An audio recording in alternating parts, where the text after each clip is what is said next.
No, when I got out, right. Oh, yeah, but, I was gonna find friends, and sometimes I don't go back over my email. Don't forget, like you said, it's not on the internet, why not? Before we go.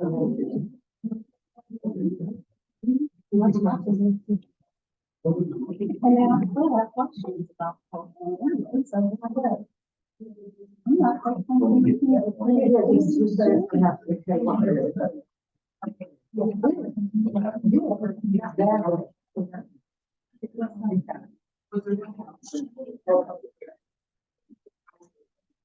Oh, yeah.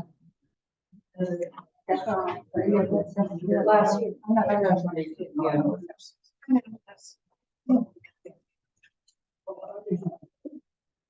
And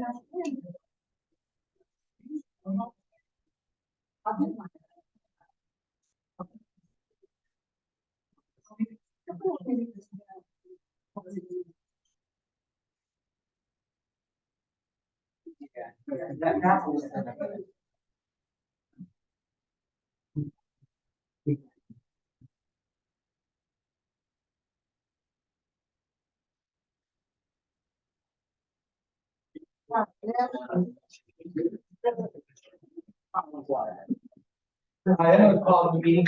When we do the flag, you may join if you choose. pledge allegiance to the flag of the United States of America.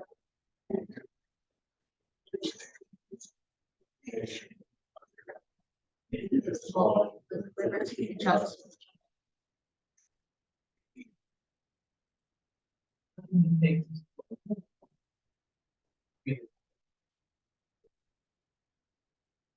Allison, present. Finley, here. Lewis, present. Thank you, here. Here. Friends, and here you are. Here. That takes us to adoption of the agenda. Can I get a motion to adopt? So moved. Support. Any last minute change? Seeing none, all in favor of approving the agenda as presented, say aye. Aye. Approval of the minutes, December 19th, 2022 regular meeting. So moved. Support. Okay, are there any questions or on that? Seeing none, all in favor of approving the December 19th, 2022 regular meeting minutes, say aye. Aye. Any opposed? December 19th, 2022 session. But I would make the suggestion that it would be I like. did, but there's no. Oh, they don't have. All right, we'll skip that. We'll have. But I'm trying to say that, we will have minutes from our January 12th for the session too, so let's just wait for the next meeting for a quick sense of meeting.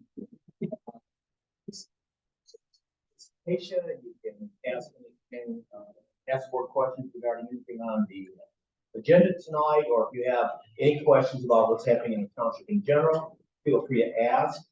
And I see that we have our new county commissioner here. And so I thought I would let Annie introduce herself, and she can tell you a little bit about herself, what district she represents, and guess what she wants to do at the county level to help us. Thank you. Hi everyone, Annie Somerville. I am one of two county commissioners who now covers Superior Township. I only have one precinct. I have the southeastern part of MacArthur, so Sycamore Meadows, Danbury, and the neighborhood across from that. I'm really excited to working with all of you and folks in the community. Mostly excited to keep moving forward on the community and rec center in this part of the county, and just generally, this precinct 3 that I represent is definitely one of the lowest opportunity zones in our entire county. So I'm really focused on improving access to human services that the county provides, because it's a privilege and support that we have, but also just increasing opportunities for youth and programming. So thank you for letting me talk.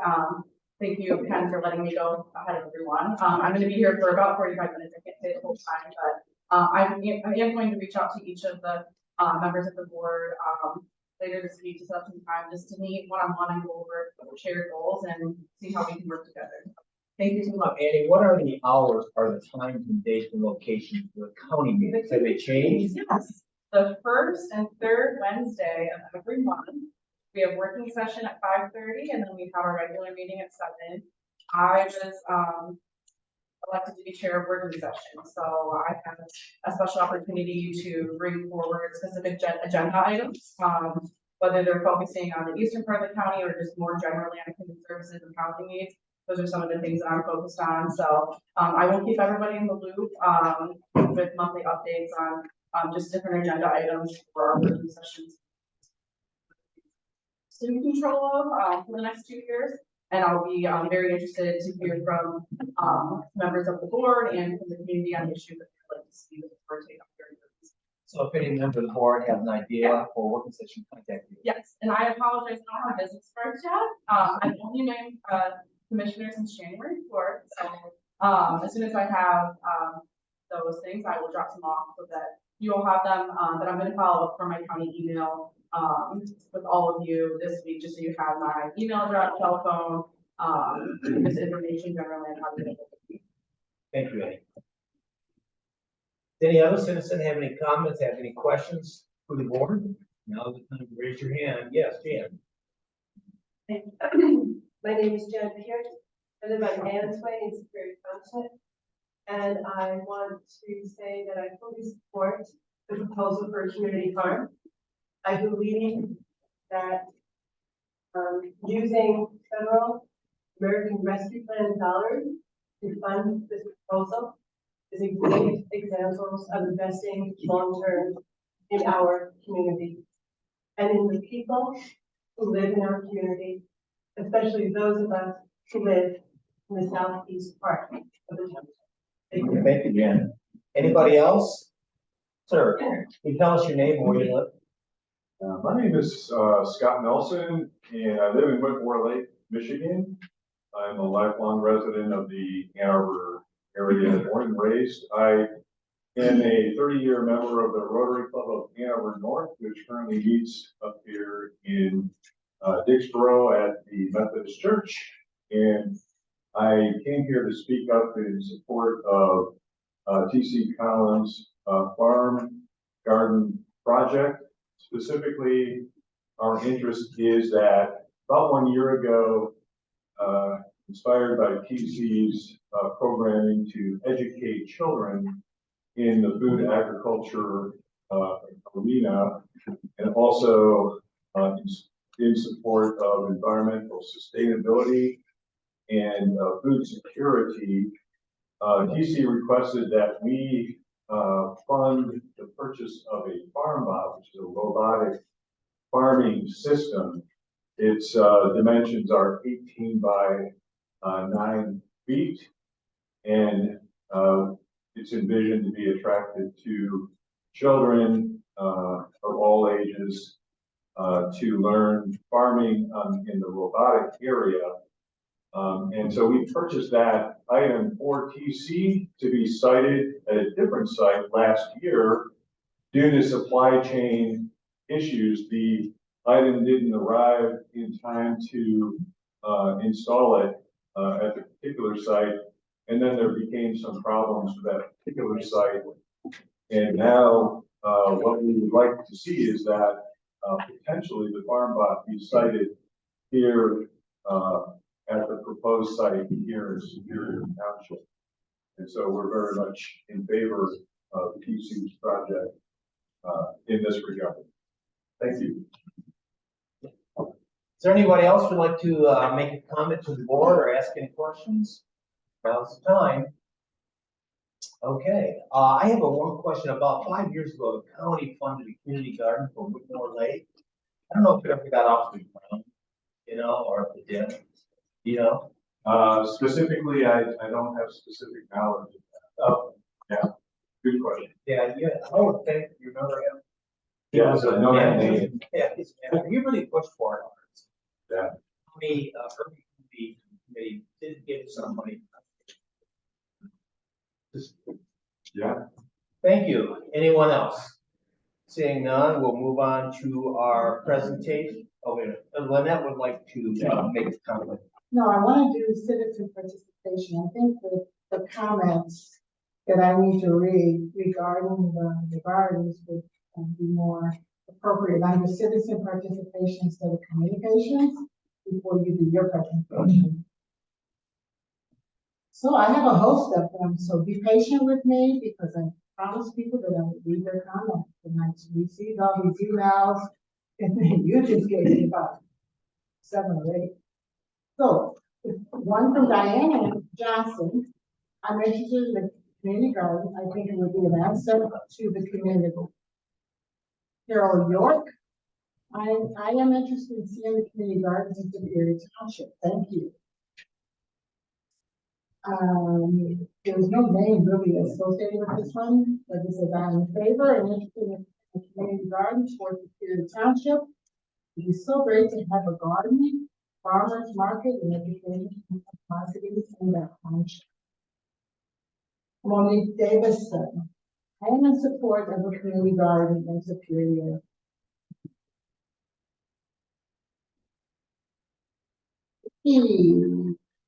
Victor. Good afternoon. I'm writing to you about your support in the community gardens in Superior Township. Please help us enrich our community. Community garden can do so many things for the people in our area. Superior Township Garden, Community Garden, Vicki Thompson. From your meeting. I would like to support the proposal from T.C. Collins regarding the community garden in Superior Township. This would add to our community. I remember when we had the corn stand, which was successful. I believe this would be the same with more impact with the farmer market. The U-Pig garden, and lastly, the component of teaching the youth. Thank you, Denise Meadows, Berkshire, Superior Township. Leah Gilliam, dear Clerk Finley, I strongly support the approval of a proposal to start a community farm on Heritage Road in Montgomery Boulevard. It's good for the community and it helps as well as good for the environment. What a wonderful combination. I would like to request that my email be read at the January 7th. From Donna Esther. Good morning, Ms. Finley, Superior Township, Michigan. First, I live near the intersection of Prospect and Gettys Road. In a green thumb from farming, growing plants, flower, vegetables, and berry plants. Both sets of my grandparents were farmers, and I have great memory of learning while visiting with them, and very strong in my support of the proposal as offered by Willow Run Acres. I've spoken personally to TC about his work. I've sensed the importance he places in this plan. Students and their families will benefit from this education, this opportunity to both learn and receive the gift of essential life skills. I urge acceptance of this community farm and educational program proposal. Please make this email of endorsement available to the decision makers for the meeting. Thank you. All you did is respectfully, Donna Easter, 7586 Abigail Drive, Superior Township. Clerk Finley, from Elizabeth Leverly. I am pastor of a church in Ypsilanti Township, 1st Congressional UCC, and I'd like to add my support to the proposal by Willow Run Acres, to start a community farm near the Harris and MacArthur Boulevard intersection. I've been becoming aware of Mr. T.C. Collins' work because Willow Run Acres shares space next to our church's worship space at the former chapel school. The goals of the project very much align with those of our congregation. I ask that you please include this email in the January 17th forecast or have it read at the meeting. Thank you. Reverend Liz Levery. Dear Clerk Finley, this is from Tad Weiser. My wife, Wanda Weiser, and I live just over the township border in northern Ypsilanti Township and are excited about the potential for a multi-faceted community farm near the Harris Road in MacArthur Boulevard. We strongly support the proposal by Willow Run Acres to start a community farm on this land. I am also a member of the Washington Regional Organizing Coalition, and we share the goals of Willow Run Acres of bringing more people of color, lower income residents, and young people into meaningful participation and important improvements like this in the broader community. Please include this email in January 17th board packet or have it read at the meeting. Thank you. Tag and one new life. 610 North Miami Avenue, Ypsilanti Township. Now, TC just gave me $1 million more, so I must read them. It's not that many. Dear to whom it may concern, I am writing in support of Willow Run Acres, 501c3 organization located in Ypsilanti, Michigan. In Ann Arbor Public Schools Early Childhood Program is an early childhood program offering Head Start and state-funded preschool in Michigan. As part of our program, we engage frequently with outside organizations through partnerships and collaboration. Ann Arbor Area Public School Early Childhood Programs has worked with Willow Run Acres for several years to advance nutrition and agricultural education for children. During that time, we have planted gardens, learned about the life cycle of plants, grown our own potato plants in school and at home, and read stories about growing plants. AAPS, Early Childhood Programs, is interested in continuing to work with Willow Run Acres as they seek to expand their valuable community-based programs as opportunities become available. Sincerely, Erin Trestle, Family and Community Resource Specialist in Arbor Public Schools Early Childhood Program. Dear NIFA Grant Evaluation Committee, I am writing in support of Willow Run Acres, a 501c3 organization located in Ypsilanti, Michigan, in an application for grant under the Food and Agriculture Service Learning Program. Ypsilanti Public Community Schools is the local school district as a new district that was created in 2013 due to the merger of Willow Run Community Schools and the Ypsilanti Public Schools. We serve the 3,700 students in the Ypsilanti community. Ypsilanti community has worked with Willow Run Acres for many years to advance nutrition and agricultural education for children. Over a long history of collaboration, we have partnered with Willow Run Acres to create a community garden, share historical background of plants and racial historical literacy with our students, and provide students and the community with fresh produce. The Ypsilanti Community Schools is committed to continue to work with Willow Run Acres as they seek to expand their valuable community-based programs. In particular, we will support Willow Run Acres by collaborating with staff, coordinating educational programs, and supporting faith in our district facilities. Dr. Elena Zachary Ross, Ypsilanti Community Schools. Are they all on? Yeah, but I still need to read them for the record. It's not that many more. Is that okay? Okay. I told them I would read it for them. Agreed. To whom it may concern, I am writing to highly recommend Sequoia T.C. Collins in his pursuit of creating more accessible farm and garden programs. I've had the pleasure to work alongside T.C. liberally in the field and have been consistently impressed by his dedication, hard work, and passion for humanitarian causes. Pretend like all these people. One of my fondest memories of working with TC is harvesting and processing Black walnuts together in the fall, an activity that requires thorough planning, patience, and follow-through. It is a multi-stage process with a curing period at the end, allowing the nuts time to develop their rich flavor profile. This in particular requires the skill of delayed gratification, hard work, upfront leads to successful yields in return. TC is tireless in his efforts, showing great attention to detail and strong focus on the task at hand. I've seen him with people of all ages to provide safe and intentional environments built on mutual respect. In addition, his impressive work TC is also deeply committed to grassroots community building. He has played a key role in a variety of initiatives, consistently going above and beyond to ensure that those in our community have access to the resources and knowledge they use. He has also presented workshops on a dense catalog of topics, always bringing enthusiasm and expertise to every discussion. Overall, I have no doubt that TC would be an asset to any effort he takes in. His dedication, hard work, and passion for helping others make him an ideal candidate. I highly recommend him as a partner to establish new farm and garden program. I have no doubt that he will excel in it. Sincerely, Peyton and Whitmore Lake Elementary School. And writing in support of Willow Run Acres, 501c3 organization located in Ypsilanti, in their application for grant under the Food and Agricultural Service Learning Program.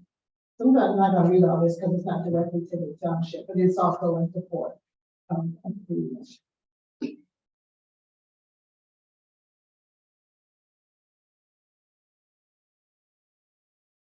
To whom it may concern, the garden program ran by Mr. TC at the YMCA Collaborative Child Development Center has been going on since 2019.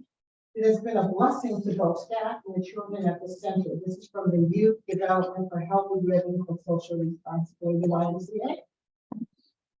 Shows that when children engage in gardening at an early age, the chances of developing healthy eating habits are higher. Also, their emotional development and sense of independence is high. The work that Mr. TC has been doing with the children here at the collab embodied all the above mentioned aspects. The children were excited to go into the garden space with them, and they were even more excited to try out vegetables from the garden, as well as fruits from the rainbow, following the alphabet. Mr. TC taught his lessons in story form and engaged the children in fun ways that made participation easy. Storytelling is always a win with children. Mr. TC is a storyteller. The peach tree on the garden site bore some juicy peaches this past summer, and the children and staff were extremely excited to try them. The children did not only participate in the harvesting, but in all stages from planting to planting to observing and eventually harvesting and tasting the vegetables. It was not always easy to convince the children to try, but most of them did. I encourage and hope the program continues, even expanding to the winter if possible. That's something that I'm asking. And that's it. Thank you, Roman. Anybody else? Have we delayed a little bit? Would you like, anybody have a question? Make public comment? Okay, seeing none, we'll move on to presentations and public hearings. And so we have a presentation tonight, and it will be on this community garden. Afternoon, and good evening, everyone from the board, and good evening, residents from Superior Township. My name is T.C. Collins of Willow Run Acres. I'm here to ask a proposal for the Township of Superior to bring a garden space to Superior Township on the corner of MacArthur and Harris Road. It's an area that is well needed because it's a food desert in that area. I have a presentation if I can show this to you, if you don't mind. Thank you.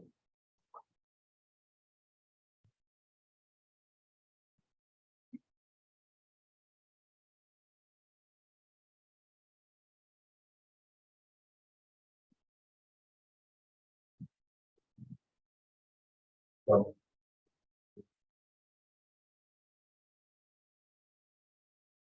I will try and do this simultaneously, front and back.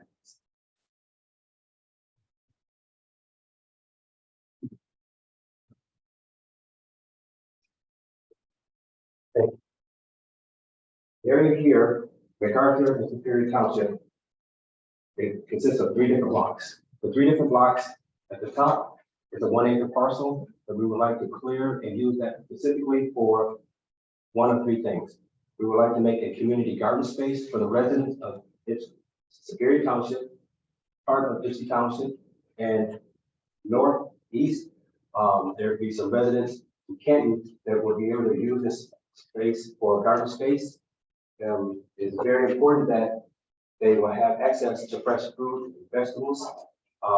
We also would like participation of the residents locally to participate, because using and having residents in itself in the immediate area can have growth and have the opportunity of having employment, part-time employment. It also gives them a sustainable skill set, so that way they can learn about sustainability practices.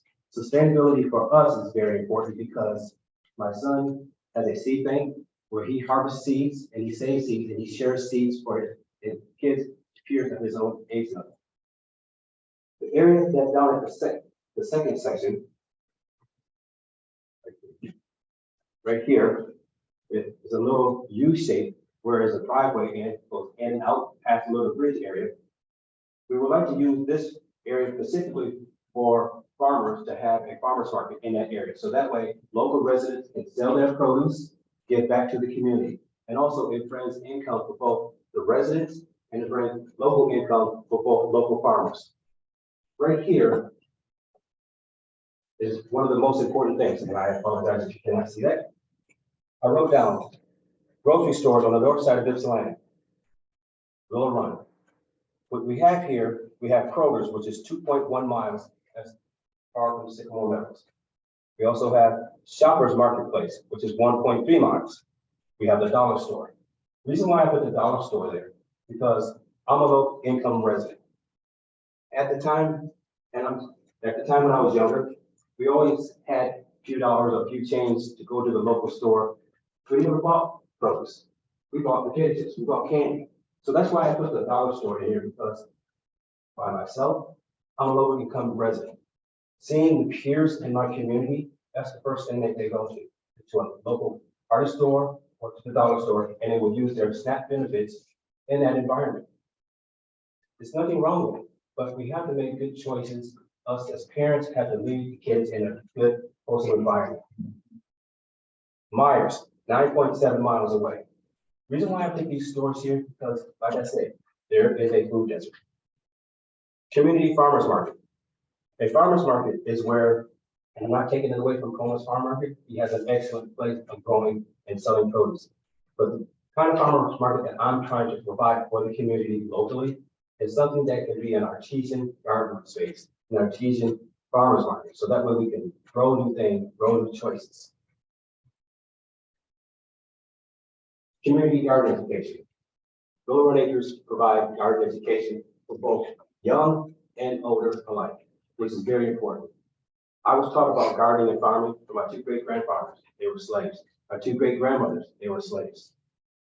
That was handed down to my great-grandfathers and two great-grandmothers. They were sharecroppers. My mom was a domestic worker. So I got the best of all worlds from learning from the slave aspect, sharecropper, domestic worker, and also from my father, which was an auto supplier out at Ford. Excuse me about that. So I learned that about Ford by working on a car. Working on a car, we got our truck at the same time, and we used to sell produce around Ypsi, around the south side of Ypsilanti, and in and out of the south side of Ypsilanti towards Willow Run. That's where the automotive side of my family came. Now, we don't have a lot of fresh markets in this area. So that's why I sit there and said about the grocery stores. Community garden education, we only have Project Growth. The closest one is 7.8 miles from Sycamore Meadows, which is in Dexboro Village. We have Growing Oak Urban Farm, which is 4.5 miles. Our neighboring township is Ypsilanti Township at Apple Ridge. I have a small space that I'm renting out from them, and that is 2.6 miles, where we are teaching gardening and farming practices for being sustainable in that community. And also we have a shared space for children that have a Watch Me Grow sensory garden. And also the Underground Railroad Garden, which is vitally important to teaching about the 1600 going forward with African-American gardening practices. You pick farmers. In this spot, down to the far right, we would like to have a U-pick farm of different varieties of vegetables and fruits. So that way low-income residents have a spot to have access to free food. That is most important because in this area, it was high crime. No, I cannot take the place of taking the crime out of it, but I'm trying to provide a workspace, a garden space, a learning tool for the community to have something. Because I myself used to live in Danbury Green, and I love living there. And I want to get back to my community because it's very important. But when I was in Danbury Green, I had a community garden space, and it went around the whole complex, and it was very enjoyable, and I never had any complaints.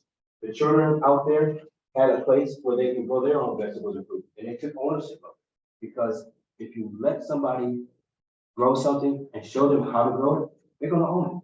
And that's how, at that time, for the 10 years that I lived in Sycamore Meadows, Danbury Green, I never had any complaints. The kids took pride in it. The U-Pick farm is very important because we have Rose Produce, 7.7 miles, they grow strawberries and peas.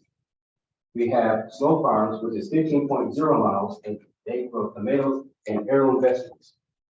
We have Blossom Fruit Farm, they grow apples and pumpkins. That is 7.3 miles. We have Berry Hill Farm, which is 28 miles, and that's on the very far end of Livingston County. They grow raspberries, by the way. Dexter Blueberry Farm is 16.0 miles. They grow blueberries. We have Wyatt Apple Orchard, which is 8.9 miles, and they grow apples and pumpkins. But it's also a tourist attraction for that side of the community to bring in more residents to see agriculture of apple trees at Wyatt Apple Orchard. Now, for Little Run Acres, we're asking to let us use this piece of property to make it sustainable for the residents, because sustainability is very important, because having the choice of food is very important, because if you only have Kroger's or buyers, that's not a sustainable food model for local residents, because the bus runs very differently. On most holidays, you don't get to ride the bus. Having something that's right there locally for residents can just walk right across the street. They don't have to catch a Uber. They don't have to catch a lift. We're asking the community to help us and support it because it's very beneficial. But I want to do this for the community because I love doing this for the community, for Workmore Lake, Ann Arbor, Ipsy, and also Little Run. Thank you. Thank you. So, any questions from the board? You're a farmer yourself? Where did you? I learned how to farm from my grandfathers and their grandparents. And then from there, my first job ever outside of that was from a farmer. A very little. I used to be the corn picker. Picking corn early in the morning, put it on this truck. I think this is great. So, TC, how much are you you're asking us for the property, but you're also asking for an allocation, is that correct? Yes. And how much would that be? Well, right now, we're looking for at least 170 ARPA dollars that we can be used for that. Or we can put in the structure that way it can be self-sustainable. We want to put in a well so that way we can put in no water and you know, using that water for a well, even from having a bill for having to take water. We want to have a solar roof put in, that way we can have solar electricity, or that way we can, whatever utilities that we use, they will go back to the utility company itself. We don't want to own the property, we would like to rent the property, but we want to keep it in secure townships. We want to clear off the trees, use those trees that are invasive, that are diseased or old or decayed, chip them up and use that as wood loads, so that way we can build paths, so that way we can suppress the weeds. Keep down, I know when I was at one of the earlier meetings, you guys had a problem about hornets and bees. Well, in that area, there are crabapple trees. No, we cannot take those down, but at least we can take down some of the box elder trees, keep down the box elder population, and keep down some of the walks and corners there. We also want to try and teach kids about a pollinator extension, because we do have a program where we teach the community about hummingbirds, modern butterflies, and also I'm a beekeeper, and teach the community about how to take care of bees, because a lot of people, they are scared of bees because they just don't know how to get them. I'm allergic to bees, but yet I keep it at me, and I wear a suit and I dive right on into the bees because I have to get over that fear. And the only way I have to get over that fear is to be right there in the animals. So we want to be very sustainable by using this facility, using the land, cultivating the land, and letting the resident use it, letting the resident have something from it. So quick question. One's a comment and one's a question. Just to let you know, in your budget itemization, you do not have the solar included in the 170. I'm just, you know, Yes, and I'm glad you said that, because we're still waiting for Ipsy Solar to give us a direct quote. They don't want to give us the wrong quote. and not supply it. We did put it in there for the electricity, at least for 10,000 for the electricity, but that can vary because they have a different variety of battery packs. And because we wanted to purchase a battery pack, and it wears out in 3 years, we want to make sure we get a sustainable battery pack, a sufficient battery for at least 10 years now. So that's why we did put that for you. My question is, so if a person is able to, where do the funds from them paying, where does all that go? Two different ways. One, we want to make sure that we can grow some produce so that we can have free produce. Then there's the farmers market side. The funding will help fund education. We want to help put other people in employ at least 2 or 3 part-timers. So that way we can have a, what you would say, a farm to employment situation. Because labor is very hard to get. So if you keep on saying that you want to have volunteers, no one's going to volunteer unless you give them a pay scale. And that's what we want to do. We want to pay someone, maybe 2 or 3 people to work with land, to grow the produce, and that way the money keeps circulating. Because we don't want to pocket the money. We are a nonprofit organization. Because that's the most important for us to be sustainable ourselves and making this sustainable. So TC, you plan on having hives out there? Or maybe?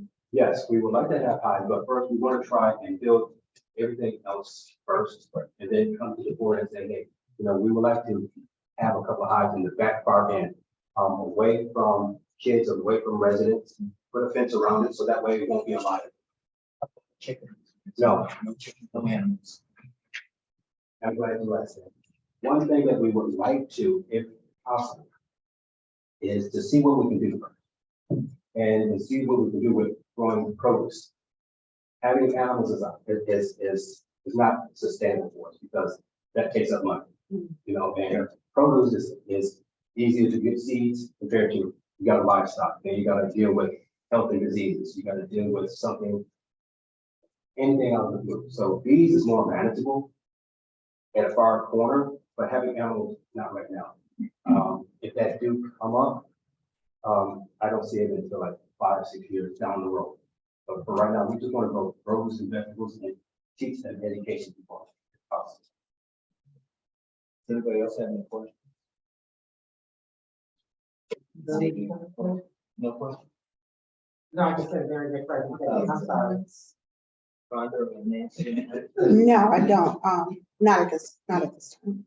So TC, if you want to move forward, what I would suggest is you come in and talk to Laura, our planner.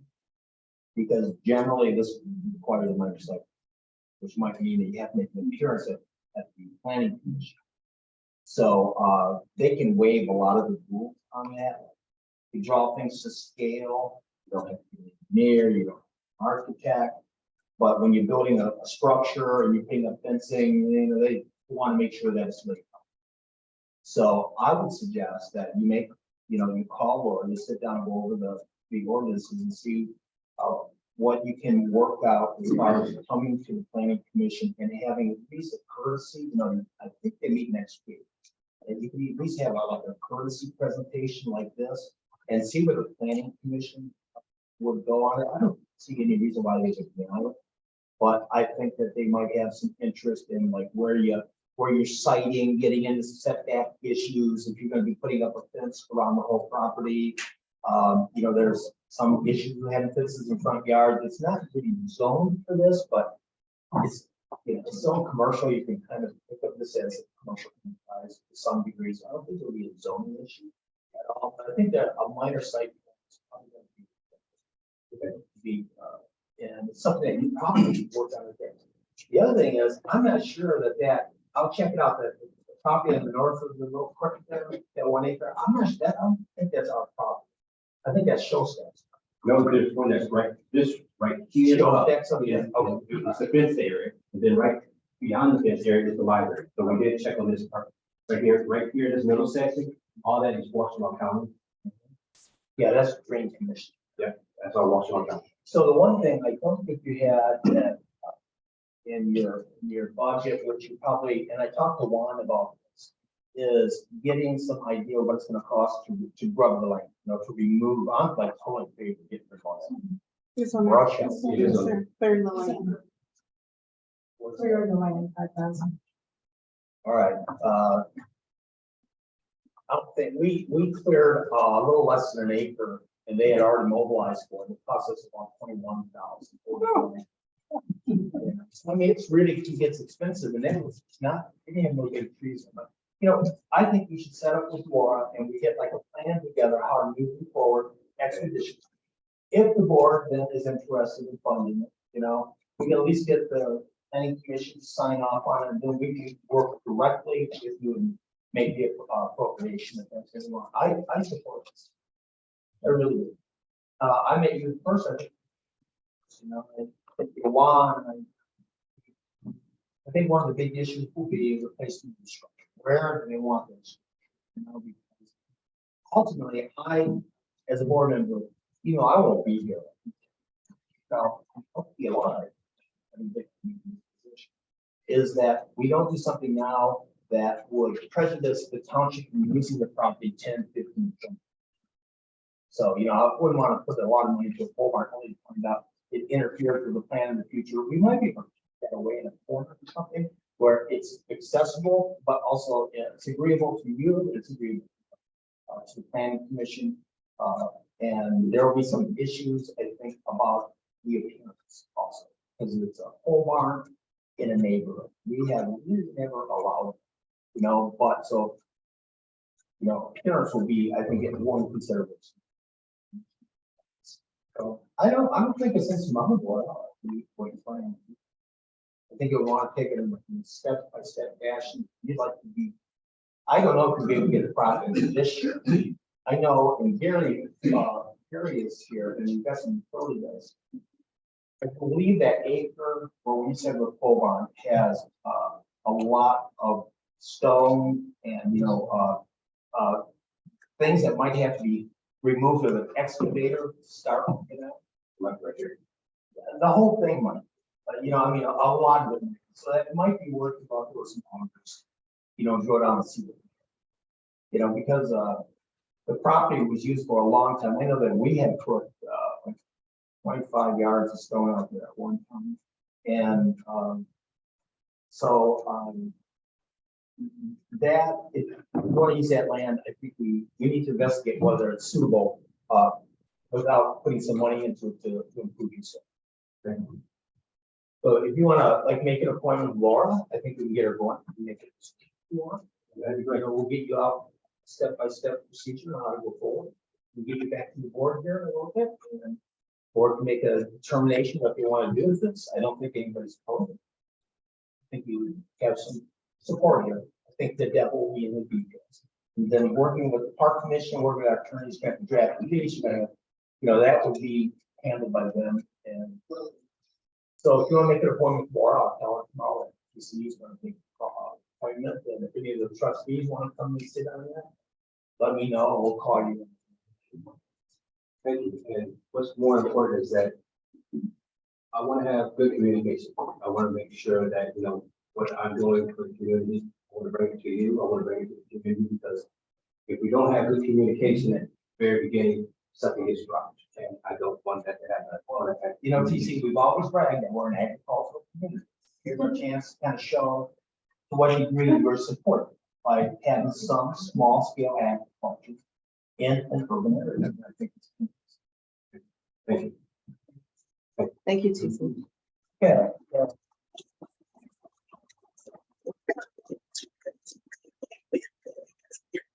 If you don't have a written report tonight, because everything that happened in the last 5 days. So I'm just going to go over things real briefly from my report. And on the sidewalks, I have examined some of the data that I had received from OHM, and what I found was, even though that OHM had gone out and evaluated address by address, they never marked anything. So, we need to have some markers done on what needs to be replaced.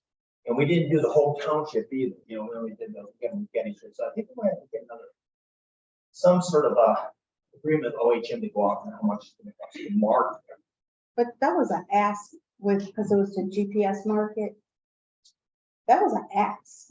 Yeah, I think they have all that. You send a letter out saying you have to replace a certain number of flags. I think the customer, the residents gonna wanna know which ones do I have to replace? You know, let's see, some of them got to replace. They're all over the place, you know. There's some of our utility infrastructure that's in some of the sidewalks. We'll deal with that ourselves. But they didn't, I think the average person is not gonna know, because I don't even, like, at this particular address, I'm trying to figure out, like, when do they want to replace?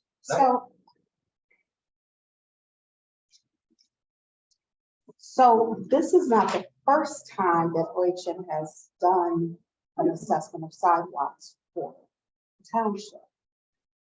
And all of these asks, I clearly remember us asking very specifics of OHM. And I don't know if they're. But this is becoming a trend, and then we're stuck paying for it, for them to go back and correct it.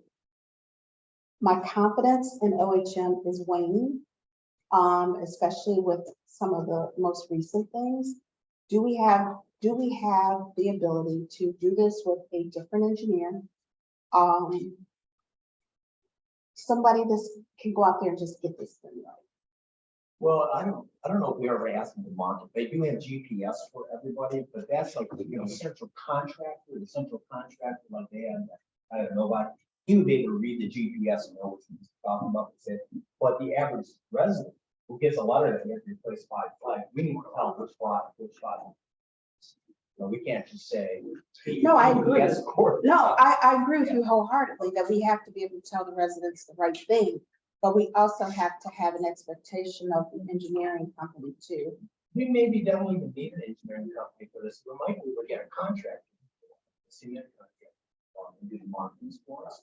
So we do need to get a vendor also. In the past, we always give them the option that we could use a township vendor, and then they would pay us, and then we would assign the guy first to go out and do the replacement.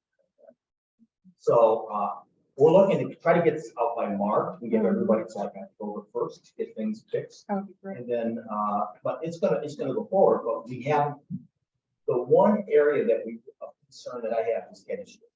Gettys Ridge is like in pretty tough shape with sidewalks, and we didn't include them in the original. So we will have to have somebody go out and they have to evaluate Gettys Ridge. It's not that We did talk. We about talked that, about and where we talked about OHM going out and doing All the all the QCT, residential areas that they didn't do. because the ask was around ARPA, using ARPA. yeah, I think we did ask them. Get a. On that. No, it just keeps dragging out. Every time we come back with talking about this, it just seems like we're talking about the same thing. Yeah, because one point they had three I looked at the fire. pictures with 3 different levels of urgency and, So there's one thing I'll bring to the board on the next meeting, and I showed Jason at the corner of McIntosh and Harvest Lane, and then at the corner of McIntosh and Wire. And I'm trying to find out who removed these 2 giant trees. I think by the HB because of the power line issue. Is it recent? Yes. They were. It was the I DEP. saw the trucks and we got 2. So they don't do any stump grinding, and I got pictures of this on these stumps are like this high, and they mound up. So I want to like bring to the board. I want people. I knocked at the door twice, and then I had to send them a letter trying to communicate about us going ahead of the ARPA money and removing these tree stumps. Well, they're probably $5,000 to $7,000 each. These are gigantic tree stumps, and you can go look at them yourself. They're on Macintosh. Yeah. And then actually, there's 3 that need to be ground down. There's some sidewalk repair done there. There's also a very critical, dangerous sidewalk there. But I'll bring it back next month. I got pictures of everything. I'm gonna try to get some bids. You know, it might be a $12,000 to $13,000 expenditure, but. Okay, so we were in the Court of Appeals last week. They had an argument, the oral argument on the Salem sewer case, and I don't know when they're gonna get us an opinion. I don't want to read too much into it, but my sense was that the court was not completely satisfied with the way the judge handled the case. Maybe the judge didn't rule on a cross claim appropriately, or didn't even rule on it, so I don't know what's getting response to that probably in a month or two. Does that sound about right, Fred? You know, it's hard, you can never tell. Sometimes they come out in 2 weeks and sometimes. So I finally found a company that can provide us the signs that were destroyed by the vehicles. It's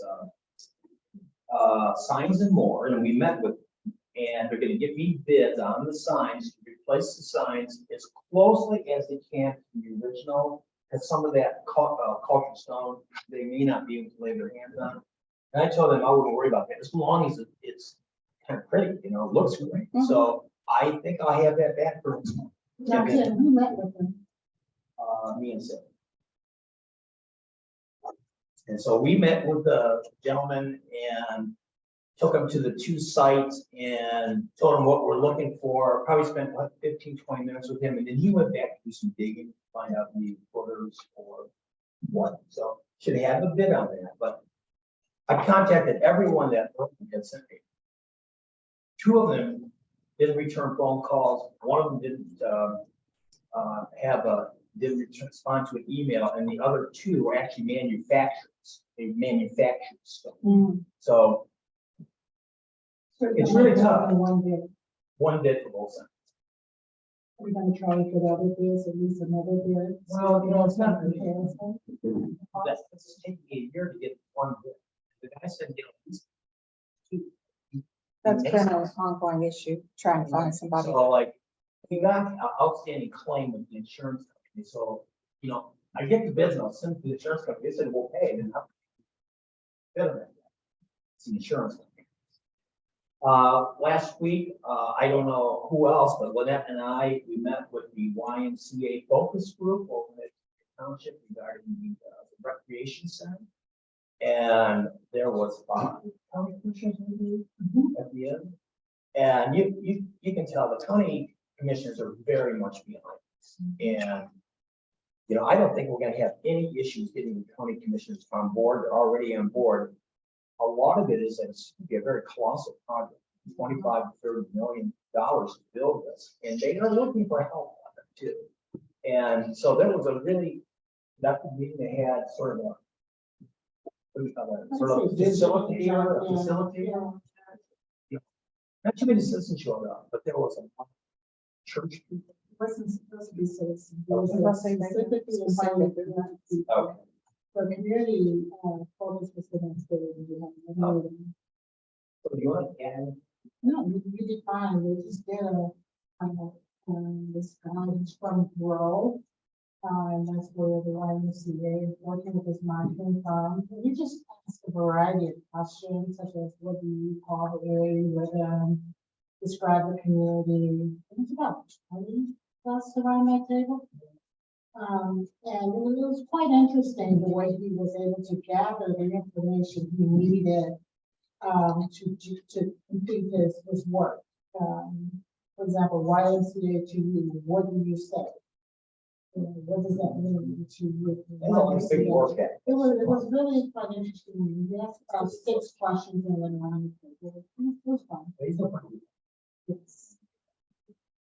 I talked to Lieutenant Robinson about coming tonight. She couldn't because they got a victims impact panel meeting tonight. But she said she'll be here in February. And I don't know if the board wants a deputy just to sit here. We got almost all new deputies assigned to our area. They know very little. Some of them are still in FTO, field training officers at this point. So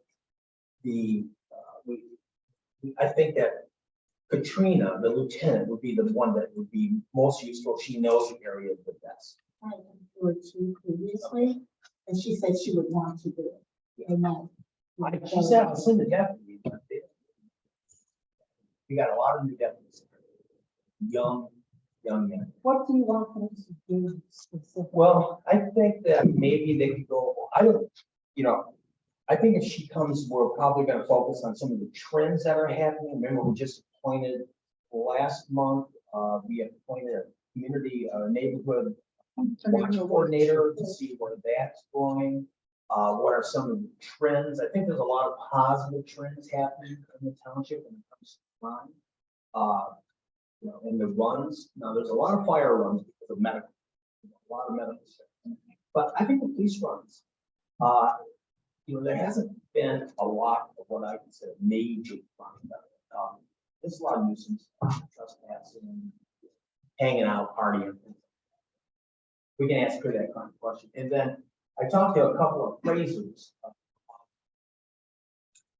their church property. And they're referring, one guy's going to refer me to another one who just does church appraisal. He says they're both. Which property is this? Yeah. Oh, this is the Dixboro Square. Oh, Yeah, Thank you. yeah. Because we have been investing in that. They may want. I think we just didn't know what you were. Yeah, Yeah, I'm sorry. Yeah, Dixboro.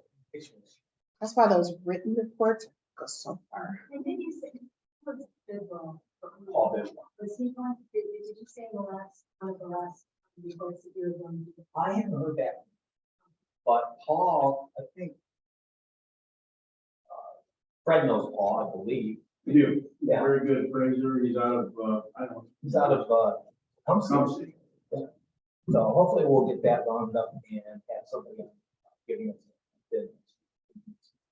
And that completes my report. So we go to the liaison report from Parks and Recreation meeting, Trustee Lindsay. I gave my reports at the last meeting, and we haven't had another meeting. Okay, and then is there a community center advisory update? No, they have just been having three focus meetings and what time we will be scheduling the meetings in the next several weeks. Anything from the ARPA funds committee update? Mr. Collins has done his presentation. All right, thank you. And then if I could get a motion on the other reports, building, fire, parks, and sheriff's report. Support.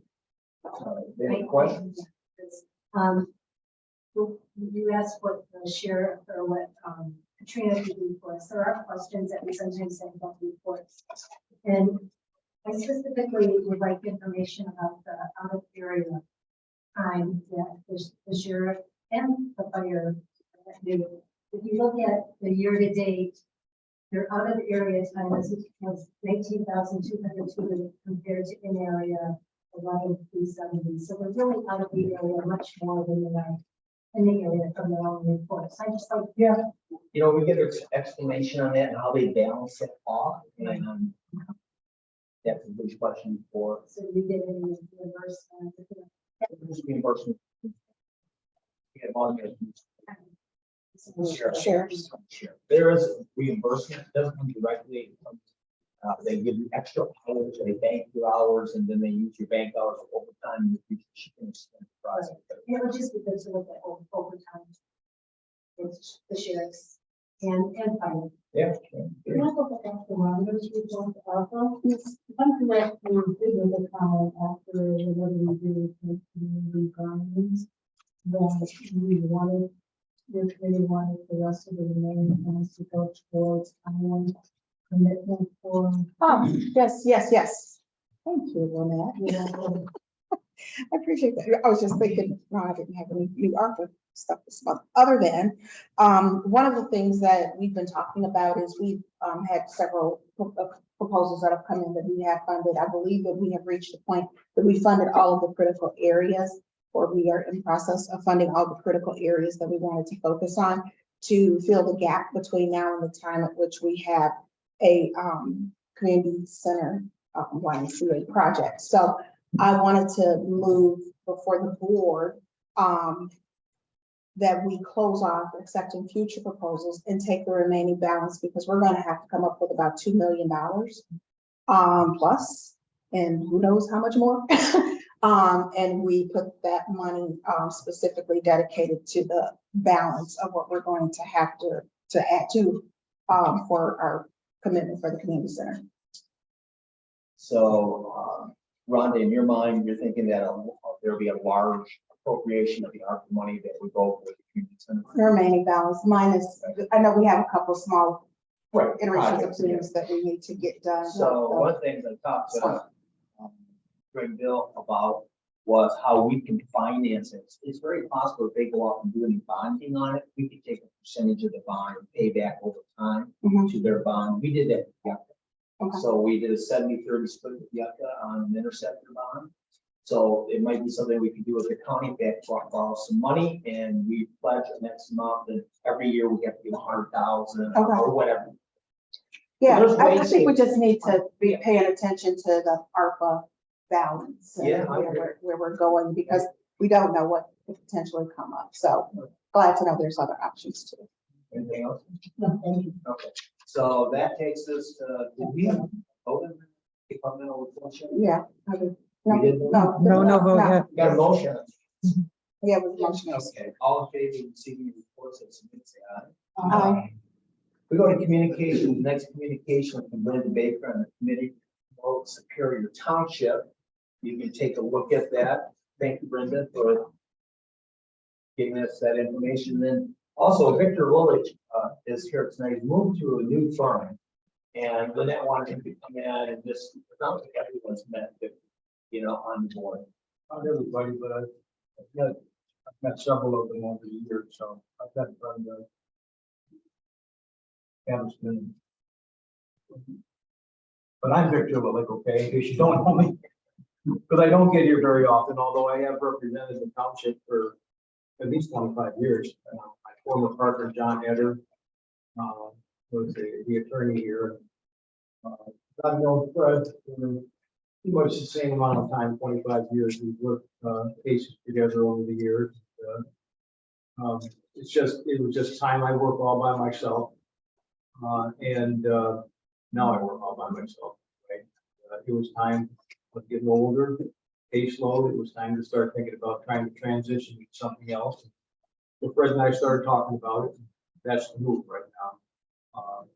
So you merged with Fred. Merging with Fred. So we're gonna probably need another contract.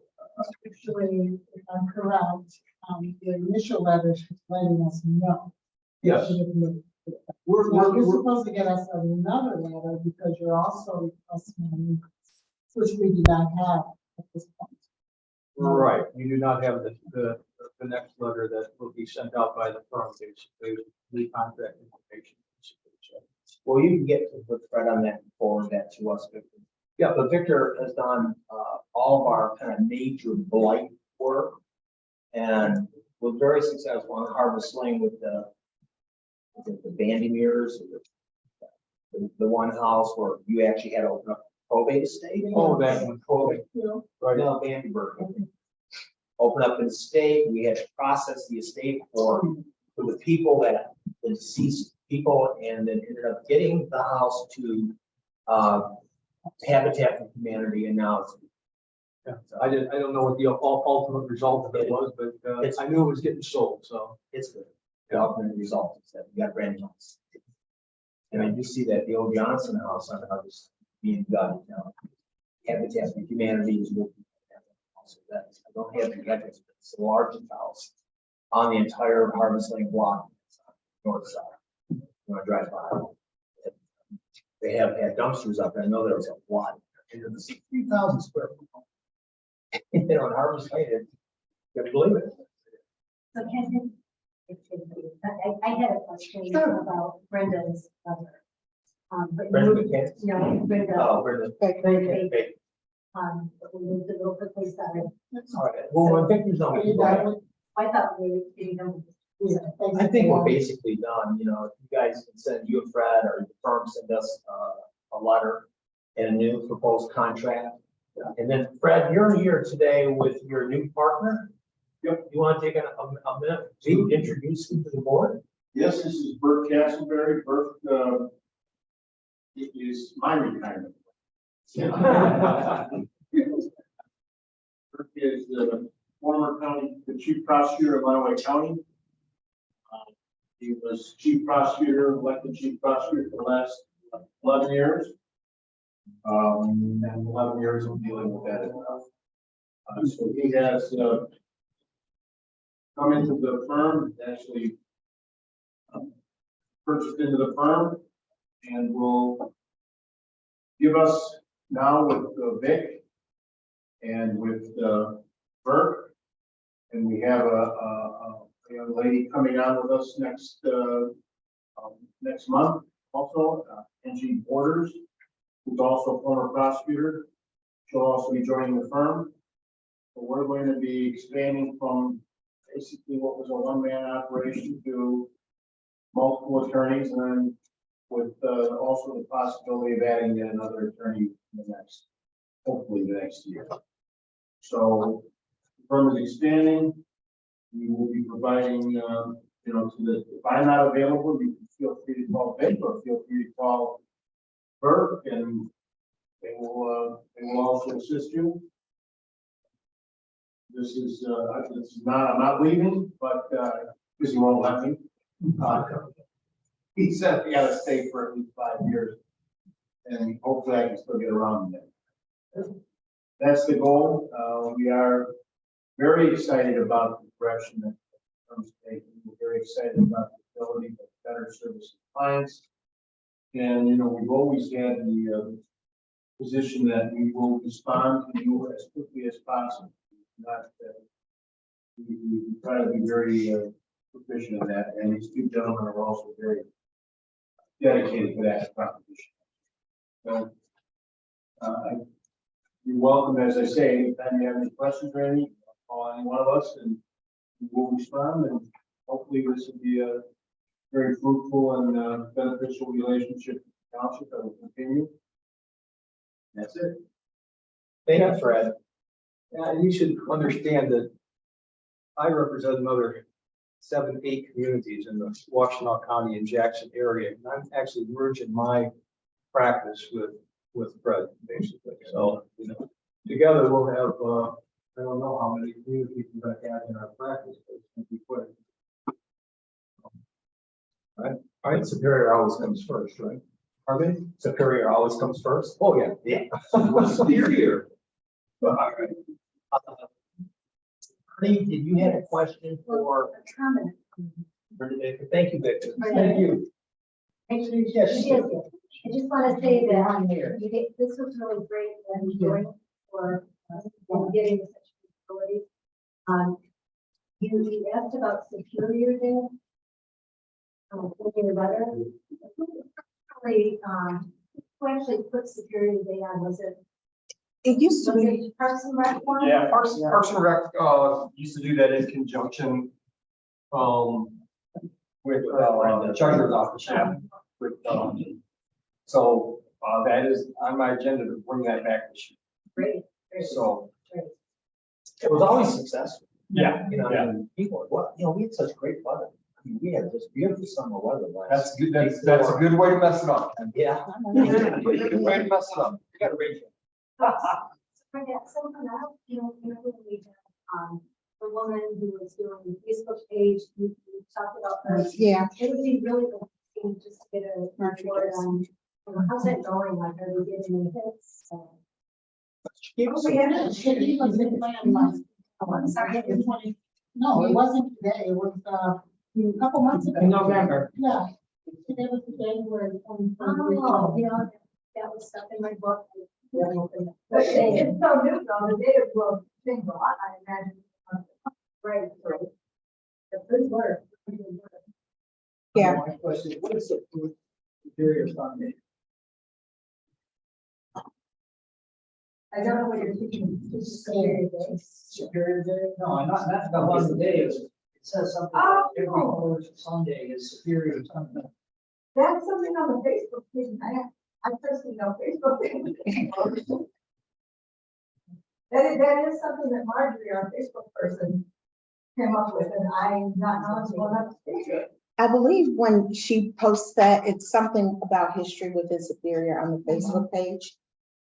And it's just like almost a factoid of what you may not have known about Superior. Like the ghost of Dixon. Yeah, that's what I know. If it makes you feel. Okay, so, thank you, And I Brenda. have one more for Brenda. Brenda, we're not done. With regards to the welcome packets that you guys have, you're going to electronic, I see. Has that already started taking place? And how are you collecting the information for the residents to send electronic welcome packets? Okay, it already exists. It's linked to the website, so you can get on the website. Oh, so you're not sending it, they're just Well, being, got it. for an actual new resident, they have to come into township hall one time, I forget what it is, but it doesn't matter, To claim their homestead. something like that. And they would traditionally be given a welcome packet of some Right. sort. And, because it's electronic, now we need to give them something that tells them how to access it. That's what I was asking. Like, or do we need to do something like create a card or a postcard or something to go in there? That may change from time to time what they're being given, but they need to be given something physical. I think right now they might be doing your refrigerator thing. I'm not sure. And who's taking care of that? Is that within, from general fund or how? Yeah, how do we pay for whatever expenses Yeah. come to them, yes. Okay, I just wanted to make sure that we're budgeting appropriately, because I feel like you guys are doing a lot of little things that it almost feels like a little piece of money budget. So what is your? Yeah. So how do they get things done? Done. Yeah. A lot of the things we work in conjunction with the township and itself. And then, so most of the things are really done because the welcome packet itself is coming from the assessment. Okay. So a lot of it, Okay. it's just like they work So together. they're still getting funded through this. Correct. So- They work together in conjunction with. And Brenda, by the way, we can be in touch. I do have the businesses that are in Superior Township. I read that in the letter that you all didn't know how to get them. Well, I think we finally solved it, but we would be interested in seeing more. There might We be. might be able to Okay, make sounds something good. bigger and better. Sounds good. All right, thank you, Brenda. So that takes care of communication to move to unfinished business. I couldn't get a hold of. Said we didn't return a phone call, and so we don't have an update from OHM. I'll ask Kyle, put an email together and I'll forward it to you. The permit for well at Dixboro Village, I don't know the status yet. I called John Lucas on that and asked him if he was satisfied with, there was two issues. One was, what's the actual address? I think we had resolved that in assessing. And then the second one was they believe they were under the impression, County Health was under the impression that the old Gibbons Antique Store, which was a gas station at one time, had underground tanks, but they've been removed. And when you look at, I think it's the actual free list, it's listed as gone on the list, leaking underground storage tanks list. And I told him that where he could, so I haven't heard from them. Tom called me last week, I called him back. Maybe people are on vacation or something. Great. So that we had no updates on that. So why don't I just say what the lighting plan, the lighting along the Harris Road path, I did receive from, I know, I'm gonna see if the chief wants to do here. So the lighting, so I did receive a bid for, I think it was 6,500, so I forwarded it to everybody along with the man. And I asked DTE to go ahead and have the community planning send us a contract, which I'm hoping to have. And then the contract would be, we pay them that money and we pay for the usage in the future, and they'll go ahead, and they're really pretty fast, so I'll probably have that. And even though it'll get lighter, it'll be lighter later, going into the beginning of the spring, it'll completely be ready for next year and for the business season. And the total office is $8,469.28. There, I think there's some rebate on that too. Well, it is at 2,800. Yeah, but it's still. Yeah, 84. Yeah. Yeah. Okay. So, Chief, you want to do your little presentation right now, and then it's done by the time we get to you guys on the agenda? Chief, you got the floor. I'll step aside. Try this TV thing. Carolyn and I worked on it. I think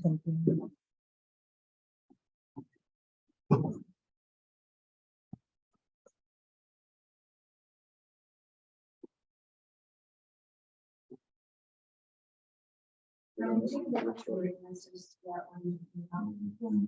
You said that was sufficient. No, Good evening, everybody. So this is fire station number 2. It was built back in 1976, so it's 47 years old. The building was occupied, or let me put it this way, the building was paid for by township fire millage money when it was built. At the time it was built, it was because of the growth that was going on down in the Gettys Road area, MacArthur Boulevard, and so on and so forth. The fire department at the time consisted of 2 full-time firefighters and one here, this location, and one at Station 2, and the rest was subsidized with paid on-call firefighters. From there, it grew over the years, and finally they did away with the paid on-call because there was no more people interested in doing it. So we hired more firefighters. There was 1 firefighter at this location here and 2 at the main station up at Ford and Prospect. So as I said, the fire station was designed and built and occupied in 1976. And these were the board members that created this fire station at the time. Fire station is staffed with 2 people, 24 hours a day, 7 days a week. For 2022, they ran 980 calls out of the station. High run volume. There's a very high run volume in Station 2's area, which is basically Vreeland Road south is all Station 2's area. So they cover St. Joe Hospital and so on. This houses 1 engine. We used to have a ladder truck here, but the old ladder truck we don't have anymore, and the one we purchased through the FEMA grant is 6 feet longer, and it doesn't fit in the station. So it's at Station 1. The smaller door that you see behind the pickup truck used to house a brush truck back in the day in the 70s when they had farm fields down there, several brush fires. The last door on the left is housed by the Parks and Recs. As we walk into the station, this is the office area here, where they get all their communications. So it gives you an idea how small this spot is. It's not very big at all. And then their kitchen area, living room area, there's a spot for just 2 firefighters to sit and eat. They share the same refrigerator for all 3 shifts and the same pantry for all 3 shifts. So there's quite a bit of stuff in this little spot. This is the entry into the current dorm. Currently, there are 2 beds in this dorm. Station 1, we have 6 beds. Each firefighter has their own bed. At Station 2, with the 6 firefighters down there, they have to share the beds, which is not very good health-wise. This is one of the beds. And as you can see, this cubicle is probably 6 feet wide and maybe 6 feet deep. Not very big. Like I say, firefighters share these beds, which is not very good. This is the other bed that you can see when, like I say, when they come in, they share beds. They replace their sheet covers every day. And I know this sounds gross, but they sweat. and these beds get wet, and then they have to flip the mattresses over, even though, I mean, in the summertime when they come back from calls. This is another picture of the kitchen area. You can see it's pretty cramped over there for 6 people. Bathroom and shower, we only have 1 bath, 1 shower in this location. This is the laundry room, which is off the apparatus room. There's also a spare refrigerator in there that they store food stuff for their kitchen. And this is the site of the library where it used to be at. A lot bigger, more storage area. We sectioned off, taped off the areas where cubicles would be at for 6 firefighters to have their own bed and location to go into to be quiet. Oops, sorry, back that up. The one empty bay where they used to have a brush truck at, this is their workout room. Also stored there is their firefighter turnout gear and spare turnout gear as well. So it gives you an idea how cramped they are at this space. And lastly, this is the apparatus room. We keep it fairly clean for a 47-year-old building. I do want to say that some years ago, probably 5 years ago, we replaced the roof on the library and the living quarter side. And last year we replaced the roof on the apparatus room side. So total run volume for the fire department is a little over 1,600 calls a year.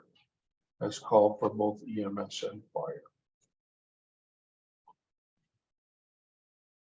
And there was question, I got email from Supervisor Schwartz about questions from Trustee McGill as to what needs to be done to bring up that old library area up to code. Tried to keep the cost down as much as possible. For one thing, we need to buy 4 additional beds. We got pricing on bed frames. The dividers that go between the beds, so they have their own little cubicle. I got pricing on that. Station alerting system, and some electrical work that needs to be done in there. So the cost came in on that too, and I did email that back to him. The only thing that was not done yet was there's 2 bathrooms in that old library area, and we'd like to have showers put into those. Are they big enough? Oh, yes. Are Yes, they? yes. Apparently there were showers in there I before. was gonna say, I thought I remembered. There were showers in there, and then when the library took it over, they took them out and they made 2 restrooms out of it. Rather So, than. yeah. And we put a new furnace in back in December, because when the library left, the furnace was not serviceable. And in order to keep the pipes from freezing, we put the money into getting a new furnace for that room. Okay, any other questions or concerns you may have? So do we have an approximate budget for this? And this is coming out of the fire fund? Is that Yes, correct? we have a building reserve fund, which has, I emailed it back to you, Ken. I think it's got $170,000 in it. A little more than that. Yeah, so that's what these are, for the building reserve fund. That would come out of there. Okay. That's to take care of any issues with the building reserve fund, and then also building up for like a new fire department station at some point. That's not gonna be. And then what happens with, now Parks and Rec currently has a small space. They have that With- one garage at the very Oh, end, so it's which actually- has a little office there. Yeah.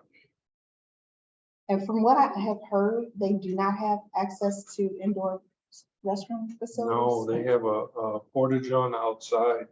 Yeah, that just does not make sense. That doesn't make sense. Isn't there an OSHA or something? I stepped out of the room, I'm sorry. About the lap of a restroom? At the Parks and Rec. Parks and Rec's restroom is a porta john in the parking That's. lot. Parks and Rec does not have that over there. And can't Yes, use you the probably- one yeah. inside? It's, what's that? They can't use the one inside?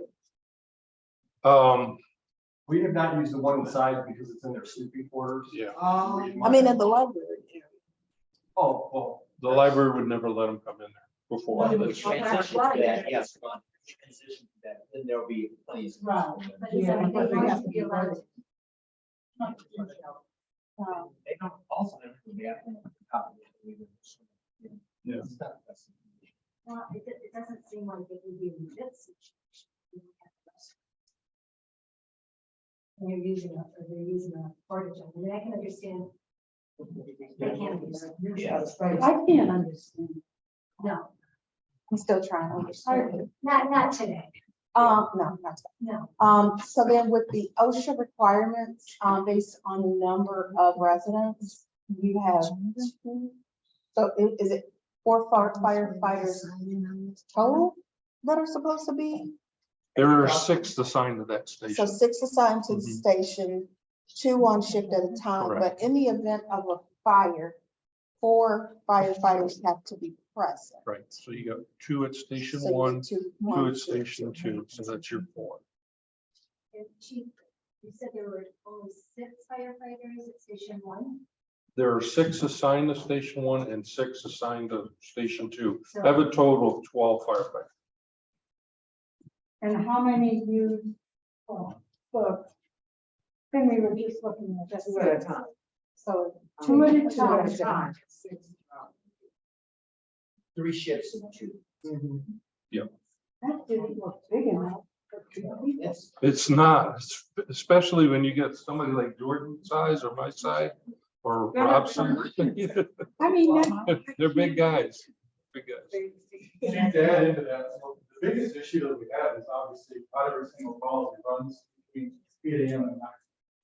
You know, there's times that we'll run stuff late at night and do the call. well, The cancer stuff that we have, you're trying to get 2 people in there trying to take a shower.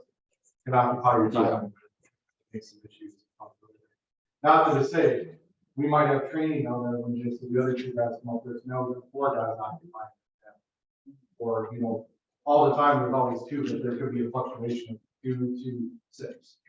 So- Chief, I've been here a long time and I didn't know the conditions were that bad. I truly didn't know. Well, remember, 962 bricks in it.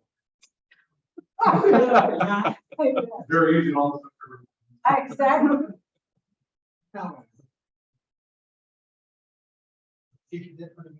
Thank you. we got through it, Carolyn and I and Laura. So, were you, 2 in, 2 out rule?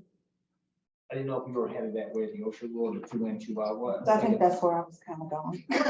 Chief, why don't you explain to the board, like, the 2 Okay. in, 2 out, why we added the 3rd person, or the 3rd shift? Right. The 2 in, 2 out rule is an OSHA required rule.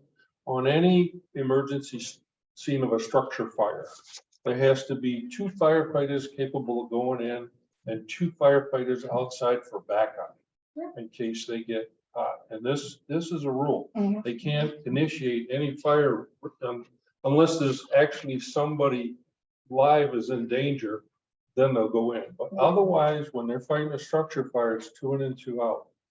And then we got into a mutual aid pact with Ypsilanti City and Ypsilanti Township some years ago when the Right. bridge was closed on Ford Boulevard. And to this day, we continue that. So any confirmed structure fire, we get mutual aid from automatically from the city and the township. And we do the same thing for that. But before you added the 3rd shift, if you had a structure fire, our guys would have to sit there and wait for Ipsy Township or Ipsy City to arrive at the scene, Right. before they could actually go in. Right. Okay, is there any questions for Chief? Are you on this issue? I have to bring to the attention that there's something significantly missing from the agenda, the reason. While some of the officers are not there, it's the things that discussion on resolution number 2022-75. I know they paid it for. Could be tabled. The, yeah. But I thought that when we, I was having this discussion with Rhonda, because I didn't think we voted even for the non-union, because I thought we tabled it because we were looking at equitable issues. Yeah. Remember the whole equity. And so I thought we tabled it for both, not just. No, we definitely did approve it for the, non-union. You mean the extra $5? Yeah. Yeah. Yeah. Well, that was done in December. That's right. So we, Yeah, we but why did. were we having that whole equity discussion? Why did we had Keith and Nancy Mason prepare documents to see how we would bring, what we would need to bring the non-union up to. Correct. I could just bring this up. I think what's going on is that, we did approve it for the non-union, but we also came back and we said that what's fair for one group should be fair for all. So we approved it, and that this can change because we can increase the amounts for the non-union people. But we did approve what we already put down. And the only individuals that have, yes. So on the table is the union, based on keep. So are we talking about that now, or are we going? Well, we need. No, we're finishing off with the chair. I just want to bring I up the think what she attention did is, that. let's get through the agenda, the lieutenant, We'll make it discuss that. Okay. Oh, no. I just had to bring it to the. Yeah. Okay, so I have a question about for the chief on this. Is there a way to utilize part of the library, not all of it? So that, like, do you need all that space? All that space, yes. We measured it out, every bit of it. And I mean, it's tight in there too, with just putting in cubicles. Oh, I got to start the computer back. What do you want to see? Where they were marking off the space in the library.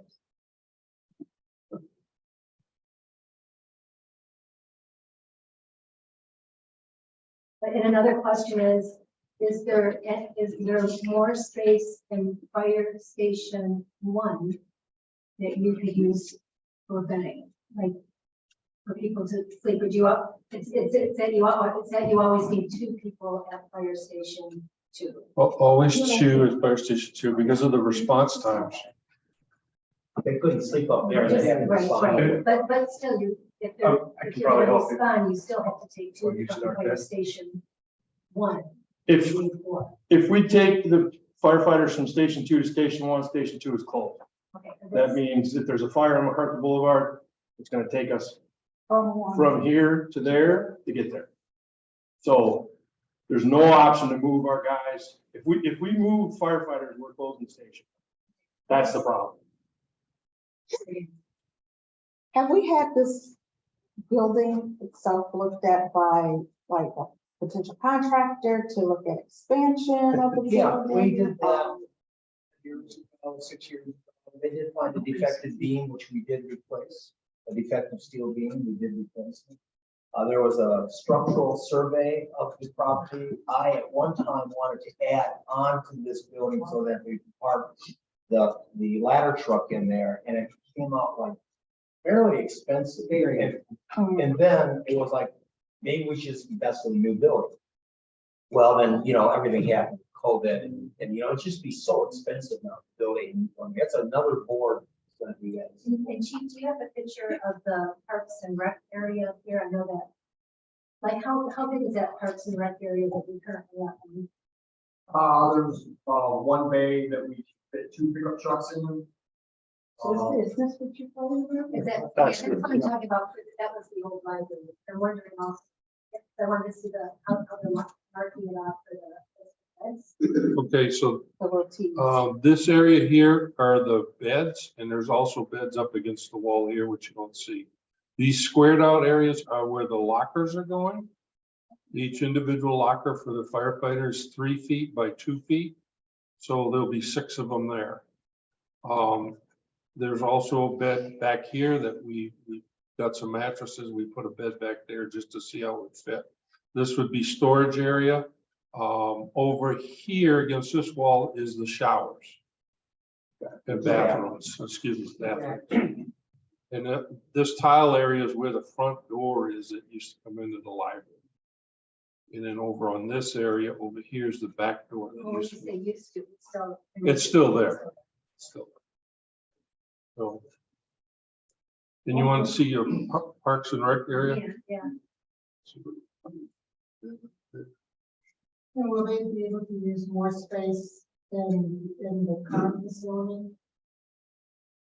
In what, Parks and Rec, will they be able to utilize more space since you all will be moving over?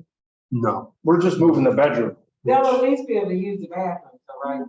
They could use the bathroom now if they want. So this area right here is Parks and Recs that I'm showing with the arrow.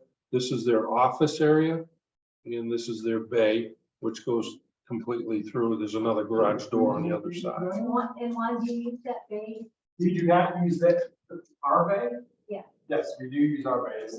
It'll fit 2 pickup trucks and that's all. So yeah, we do use it. In your office space, how big is that? Probably about 5 by 7 closet, big closet. That's your office? And then the lunchroom for 4 guys is about 6 by 8. Yeah, and then no restroom in there. So they have not used the fire restroom because it's in their sleeping quarters. But they can if they need. There's no reason they can't. Well, I didn't think that, none of them feel comfortable going in there with your guys' personal belongings. Go into that sleeping area. They're township employees. I mean, they're trustworthy enough to. I think I think the park guys, if they have to use the restroom, they go down to your building down. They go wherever's closest. They go to my building, they come to this building, they go to Old Township. That's something I think we still have to, I don't think. Well, that's fine. I mean, we can address it. Is there a way that if you build, if you have another restroom at your building, that you can lock, like you know how sometimes you have the double lock thing or. someone gets to use- There's no reason that the parks employees can't use our bathroom. There's not one reason at all. We're going to a private space with your. But it's technically in a public area. Well, no. I mean, It's a the kitchen. utilities guys used to use the bathroom when they lived down. If it's right for you.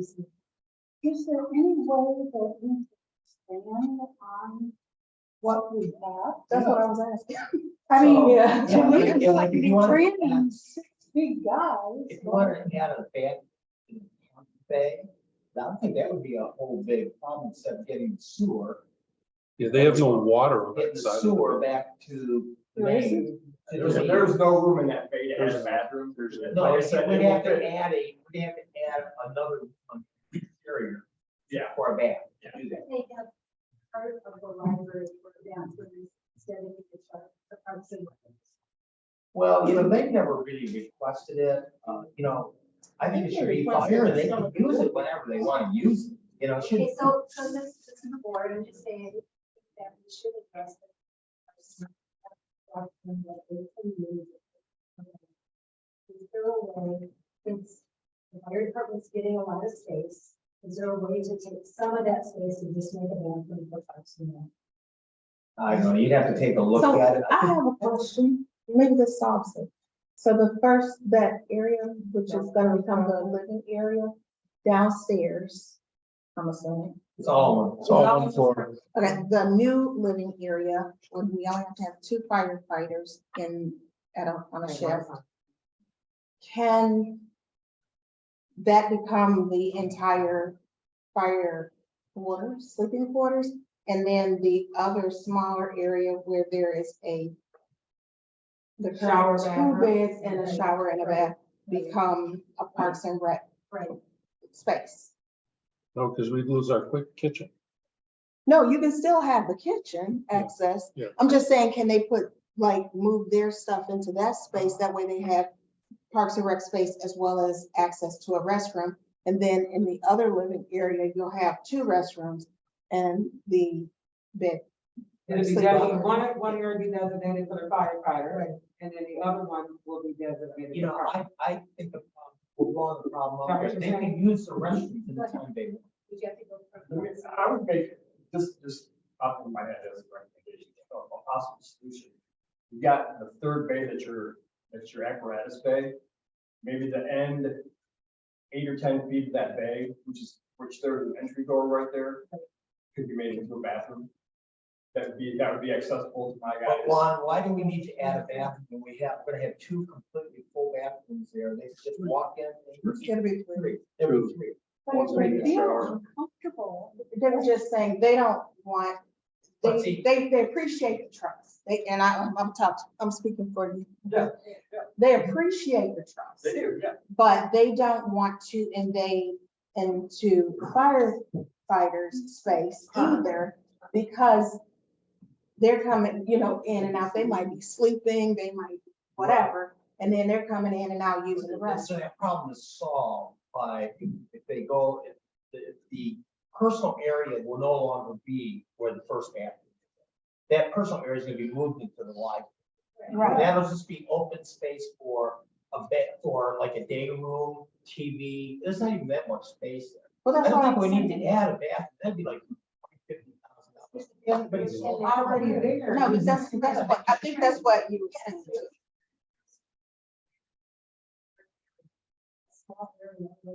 Two beds on.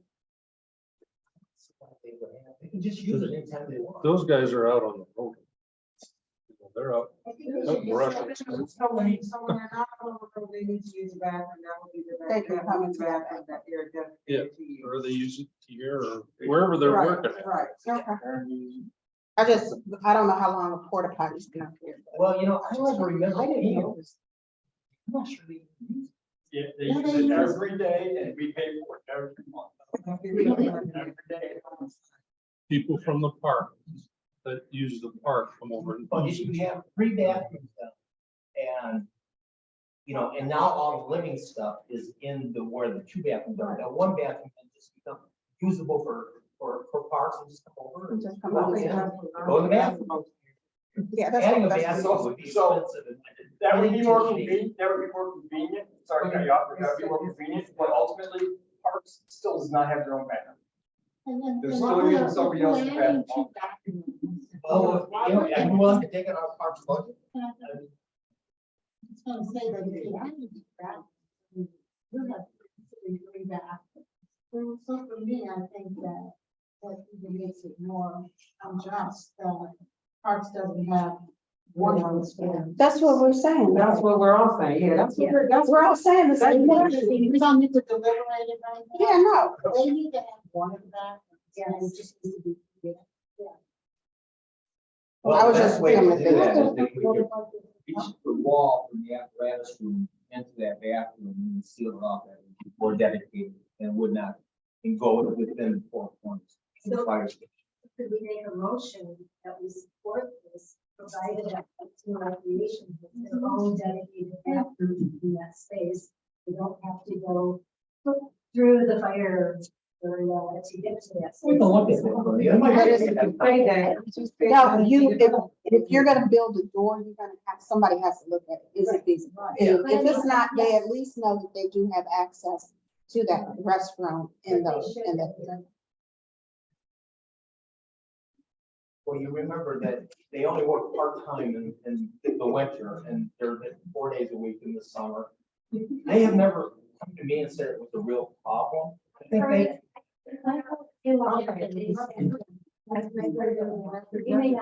We'll figure it out. They've come to me, because I'm the supervisor complaining about it for the 7 years that I've been here. So, and I've talked to more than one of you about the issues. They've been complaining. And I'm sorry, imagine right now we're all men, right? Yeah. If this were a gender issue, you know, if you had a female, Yeah. believe me. we Yeah. want- There you go. well, I think that's something that needs to be looked at. We have to get, somebody to draft something up and find out where the main is and so that you can direct where the bathroom would be so you can easily reach the main. You can't have those 2 on the same lead. I think you'd have to have separate leads, that's state law, but I'm not sure for the one building, if you could do multiple leads or tie into an existing lead. So there'd be some things that we have. I think it's worth us looking at it, not OHM, but us looking at it. Right. Okay, well, no, this speaks. We're just the architectural. I just want to say that firefighters down there, when we had COVID and all the other health problems that came along, it was basically the firefighters at Station 2 that got the colds, the flus and stuff like that, Everybody got. because they're sitting so close together. It's a health And- issue. part. And my goal, I didn't know what. my goal was to break that up and put them in a larger area where they're not on top of each other and sharing beds in the same locker. Jack, you can correct me if I'm wrong. I think the majority of all the COVID cases were down at 2, and some of them were at. There's a majority of them down south. Yeah. And it's such tiny quarters in there for two. And then. Well, it was built for one, it was built for one person. So as we've grown, the buildings haven't grown. We built Station 1 with the assumption that we were gonna build Station 2 5 years later, and then everything fell apart. So, But even when this was the fire station here, you came into the township. no, we had our own bathroom and You had your own shower, but we had one bathroom and one shower, which is what they have currently. So And that's for 6 people. it was for 6 people at that point, yes. See, it was. So 6 people in there? When I started, there was only 2 people on duty at a time. Okay. So We had now 6 total. We expanded the department to 9 in 2002, 2003. And then in 2019, we went to 12. Okay, so I think we've heard enough of that. We can talk about what we want later. But let's do the resolution 23-1, which is resolution to adopt the Parks and Recreation open space plan. So moved. For support. Okay, any questions on this? Just one thing. On page 2, it says Superior Chatter. Sure, yeah. On the resolution. In the board. Under now therefore be it resolved that Superior Charter. Just chatter. Superior Charter. So, all in favor, say aye. Aye. Any opposed? None. So, resolution 23-2. If you want to address this, is about buying the fire marshal his own vehicle, it's a township vehicle, I should say, that he would use for his inspections and for his investigations. Anyhow, back in February 22, when we hired the fire marshal, which is who's here tonight, Dan Kimball. One of the requests was to have a department vehicle to do the inspections, fire investigations, and all the other business stuff that goes on. So went ahead and inspect out one. As you know, the last one we had fell through the cracks and we never got the vehicle. So this is actually a purchase-wise brand new vehicle. It was purchased through My Deal, or requesting to be purchased through My Deal, which is the state of Michigan bid that is already in place. So the fire marshal, his job is to go out and do inspections, site inspections, construction areas, fire investigation, response to fire calls, as well as what I do. So he's been using his own vehicle. The problem with that, when you get in construction areas, nails and stuff, you start punching holes in tires, and it does wear and tear on the personal vehicle. So anyhow, I researched it and would like to go ahead and request of the board to purchase the 2023 GMC Sierra through what was his name? Todd Woodson. I'm tired tonight. It's been a long 2 weeks for me. So moved, support. And I just have to ask, if we have to get this bid in tonight, or to secure it. No, he'll invoice us. And what budget is this? Fire marshal also carries around a lot of equipment too when he does Yes. investigations. Lighting equipment, sampling equipment, air monitoring, measuring devices, portable radios, laptops, cameras, So all, shovels, rakes and all that stuff that he needs to do his job. So that's why it's a full. So we got a motion and support on the table. Lynette, would you read the roll? Lewis, Yes. Linky. Yes. McGill, Yes. Seacrest. Yep. Schwartz. Yes. Hamilton, Yes. Finley, yes. Okay. Thank you very much.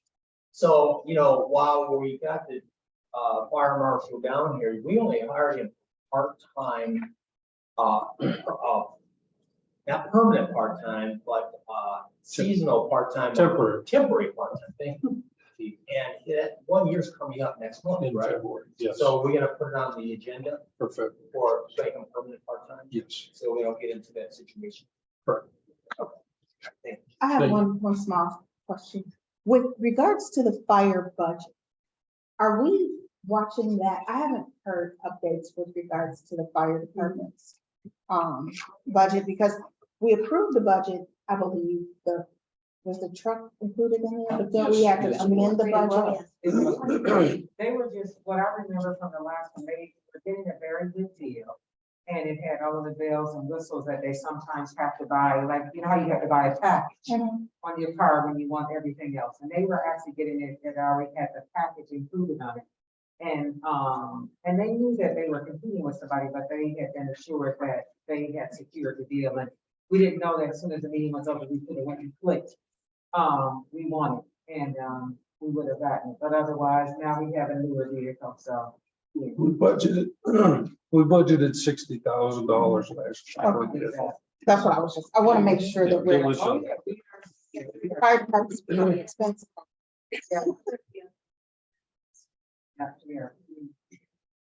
And then, okay, Okay, we're good. I'm there. All right, Thanks. so we go to resolution 23, resolution approving the 23 poverty prevention guidelines for the board review. Okay. All right, they were bumped up slightly. We're still way above the federal. We're below like 5 other townships, so it's pretty good. We have had only a few poverties that come back every year. I think we only had 7 poverties in the last year. It's not a real issue in our community, but some people really need it. Well, you're trying to keep a balance, Really want. Well, we haven't gotten to this year. We need the roll calls. Okay, do everything by the book now. We are going to get audited this year by the state. We're on the audit. Hamilton, Yes. Finley, yes. Lewis. Yes. Linky, yes. McGill. Yes. Seacrest. Yes. Schwartz. Yes. That's, next one is a conversion of the small library and sleeping area for the firefighters. I think what we're just saying is that we're going to allow the chief to go ahead and to. No, that's what's on the agenda. We just don't have anything. We don't have anything in there. You have the presentation.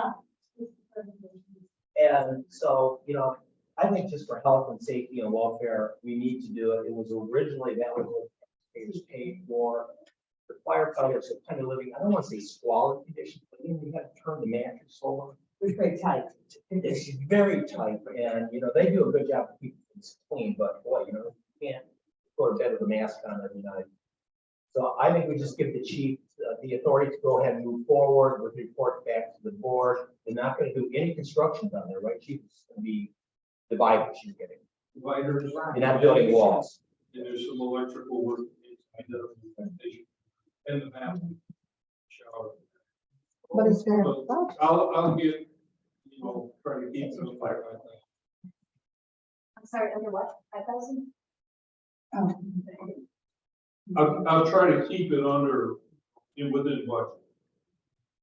But chief, when you thinking of the beds and everything, probably less than 10,000. Oh, yes. Yeah, I mean, beds are, mattresses are more expensive than me. Oh, God. You got to buy 4 more of those.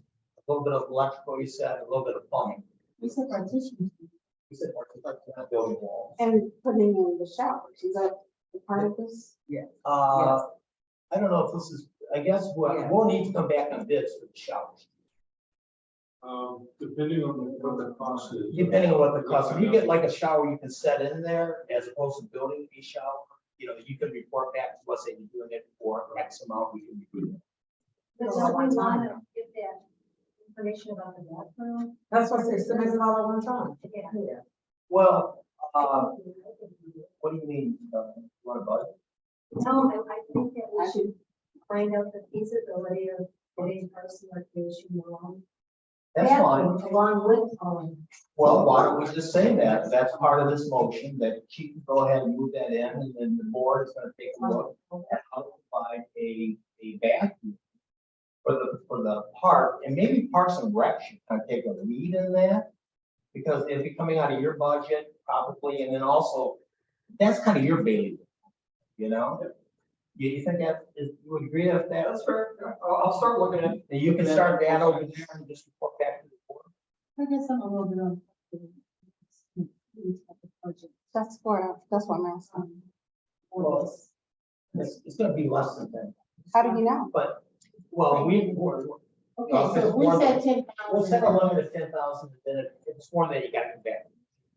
but how hard would it be just to write up what they're doing? Just like we ask anyone, you know, just, you know, how much events, that's just a standard fiduciary thing.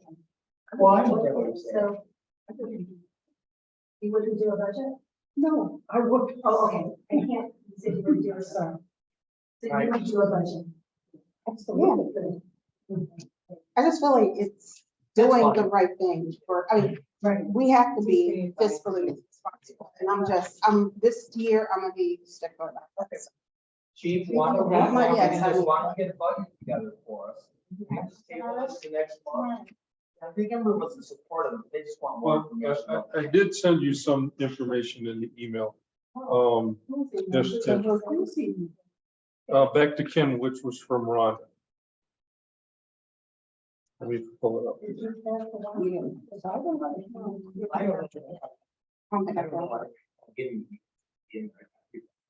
So we went out and we did get some pricing, okay? To paint the walls and the doors to $2,700. The wall dividers and 4 bed frames was $3,600. Station alerting system, which they need for lighting at night and alerts them that they got a call, is $3,400. And then the electrical upgrade was $4,900.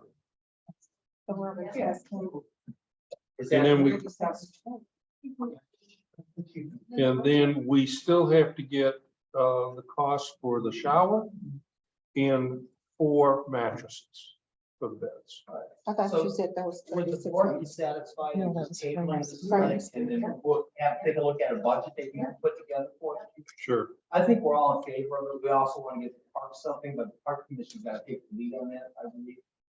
It's their employees, our building, but you know, they need to kind of figure something. I think we'll work with us in tandem on that. If we talk to them all. And I think that we should all talk about the bathroom. And I don't know that we should put the bathroom on Parks and Rec. I think that we have to talk to the board about where that money should come. Well, that's fine. That's fine. But I thought you meant take the lead on doing a research. Yeah, the research where you want, Oh, like that's what can fine. be done there, you know, working with the chief, and you know, if it's gonna invade any space that's already the domain of the fire department, we gotta add something new or reconfigure within the existing space. There is that area where the doors lead from your side. That's where I was talking about that. Your side to the other side. If you just need a toilet and a sink, that probably would work. And Chief, I just have one question. What did you say was $3,600? Because that was the second one you called off. That was the station alert.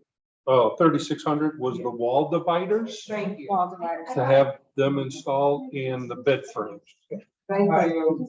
So why don't we get a motion to table it, subject to the chief coming back next month with a resolution to make Dan permanent, and also to give us a budget and idea what this is going to cost. And then Juan, you can take some lead on what the guys want, what they'd be satisfied. And I think the area that we're just talking about would probably work just fine. Yeah. Okay. Right.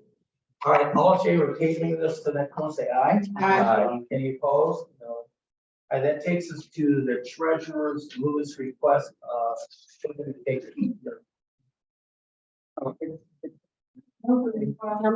Right. Move the request. Move to approve the request. Support. So Lisa, do you think, that 5 hours be sufficient? Oh, that would be good. Oh, sorry. Is there a second? Yeah, support. Yes. Yes, that's So what we, that's- absolutely. All right. Thank you. Well, this is your first go at settlement, so it's complicated. Yeah, and plus there were some changes too in that December board review. That's really what I need a lot of attention to, because Paula and I actually worked extensively on one that had paid additions with it. So, yeah. Okay. Okay, all in favor, say aye. Aye. That completes our, no, and so we have we've got untable, I don't even know what we're calling it. The firefighters request. Resolution number 2022-7. One has the pin. Before you get to that, did I somehow miss the Parks and Rec resolution? No, No, yeah. Did? Snuck right through it. Just kidding. All right, so let's untable whatever that was. Resolution number 2022-7.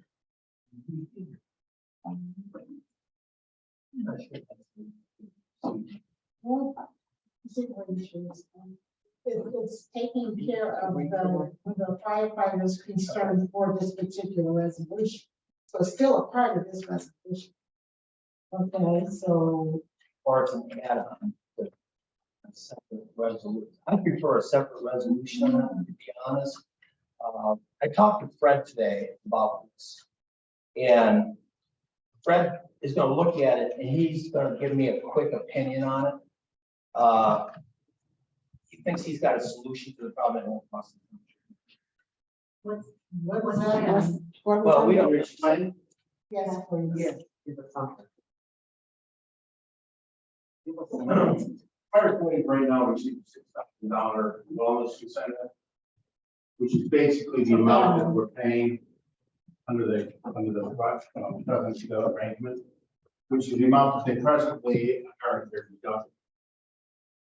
My suggestion would be is that for anybody who's expends more than $6,000, up to the $9,000 or whatever, I'm talking about, this is the family. I mean, we would Adjusted accordingly. adjust it accordingly. Mhm. But for example, if someone is required to pay $3,000 more on the family one, and I don't know how many people that would be, that the township would pick up that $3,000. And if someone's not using it, they wouldn't get that $3,000. And that's based upon the language that's in the contract, which says that that you're not supposed to reduce their benefits and reduce whatever they're getting without negotiating. In this manner, number one, I'm sure that most of them aren't going to be using it. They would still receive their $6,000 wellness incentive. If a person is in fact going up to $9,000, that means he's not going to get that incentive anyways, because he's spending the money for healthcare and is paying the deductible on that. Paying on that. And the only people that would then be affected by the additional $3,000, they would be compensated for that difference between that and that, which is not going to be as, then you're not paying out $9,000 to everybody. So you're getting reimbursed for the medical expenses, anything above $6,000. Right. That's correct. So Fred, why don't you address the issue that was raised in the contract about the benefit? Well, the thing that was raised in the contract is the point that the contract, I don't have the language right in front of me, but essentially says that you cannot diminish their benefits from what they're receiving at the time. In this manner, their benefits would not be diminished, because in fact, they would be still receiving the incentives that they were getting before. And those individuals that are spending more would be reimbursed for what the amount is over and above the $6,000, up to the new deductible figure. I don't believe that's going to be, that as a percentage of the fire department, that's probably going to be a very small percentage of the individuals that would be affected by that anyway. Which means that the cost of the township is not going to be that, not that dramatic. Cost would be whatever. Right. Well, we know one's gonna need it. Nick, you know, he's gonna need it. But isn't his under workman's comp? No, he didn't get. Oh, injured he on the wasn't job. injured on the job. Okay, so how does that translate to our non-union employees?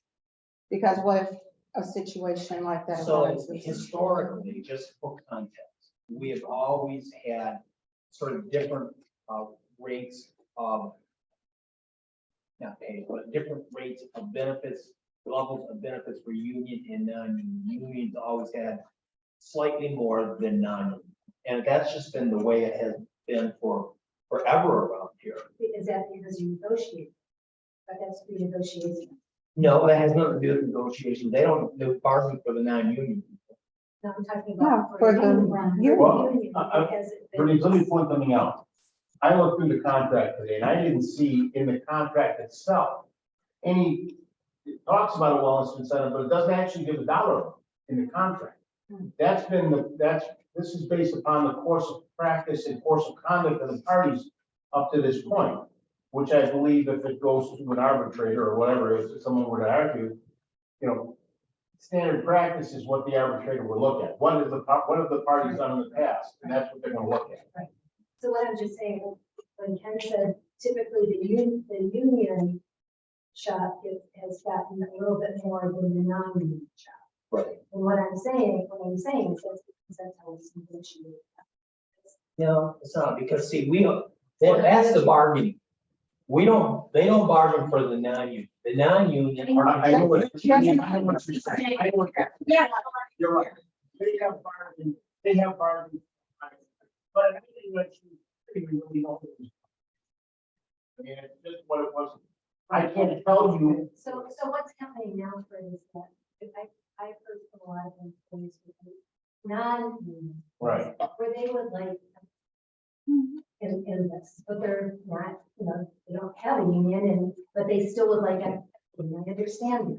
So we've had there's been a lot of talk among us and spreadsheets done, trying to figure out what that cost would be for non-union people to give them some equity in this matter, have them get pretty much what the union people.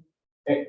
So I'm just. No, I understand it. All I wanted to say, I'm not trying to cut you off. I just want to say that I'm not telling you that that's not something you should or shouldn't do. Right, I know. Okay, it's not, that's for you guys. All I'm saying is that I can't bring From that a- in us to see. from a grievance standpoint, you know, I think that's him, yeah. I was just trying to figure out how can we, That's a great. Oh, you won't be able to see. I can't And then we were- broadcast. And it's sort of in line with something we were No, you're thinking asked to about make it with speak. the And he non-union. spoke other. Do we have to give a set, do we have to cut a check for the non-union people for the amount that we have in here, or can we put that into an account? Just like the above $6,000. Well, you could do that if you want. They've already been cut the checks. With bonuses. That's already. My thing is, if Mary was to go out here and had a off-duty accident and she's got a family, we currently are giving them $4,000, and she has to somehow hit that $9,000 threshold before insurance kicks in and covers her 100% for the year. That she'll have co-insurance on that. Yeah, she'll have to pay 20%? Okay, Yeah, I'm 20. confused. There's a deductible, there's 20 a co-insurance. Okay, but she would have to close the gap, right? 20%. Out of her pocket. So if it's up to the 9,000. well, I think the first thing that you gotta decide is whether you wanna make, you know, and this is a policy decision for you guys, is deciding whether or not you wanna make non-union employees equitable or at the same level of reimbursement. That's an issue that I think. I just feel like the option for the township to do just like we're going to do with fire department should be in parts should be on the table for all employees of the township, because again, if something happened, I'm not gonna say Mary again, because that, I'm not gonna do that, but, or Lynette was to get injured, that could cause a hardship on her household. And so we're only considering a fraction of the township's employees as it applies to the potential harm to their household, their family, and their livelihood. From what I'm been told, and I could be wrong, I don't think either the non-union and the union knew that this disparity existed. Until 2 days before the meeting. Oh, really? I didn't know. Yeah, no, we. I didn't know. 2 days. I just find it, Well, I'd like to know when it started. I mean, when did it start? Oh, The yeah. disparity. So has- Well, I think for me, I think what it is that it's regardless of when it started, no disrespect, no, regardless of when it started and why it got started. It seems like what I'm hearing is that we're serving on the favor of the firefighters getting it, but it also should be equitable for other township members. Non-union, well, this, yeah. yeah, and then to me, it's like, That's all I'm and then we're walking away, just like Fred said, we're not cutting checks to people, Right. but we do have the ability to say, this is happening for this person. Let's help them to close that gap so that they're covered. And that's all. That's all I think. So could we put the amount, like, that would be 5,000 on the family? With the, And I don't know if it was 9,000 per family, and what was it for single, 45,000? 45. So give it, 4,500. put that amount, that extra amount for non-union into a fund where they get reimbursed up to 9,000, just like what Fred's saying for the, anything above 6,000, 6,001 to 9,000 would go into that fund.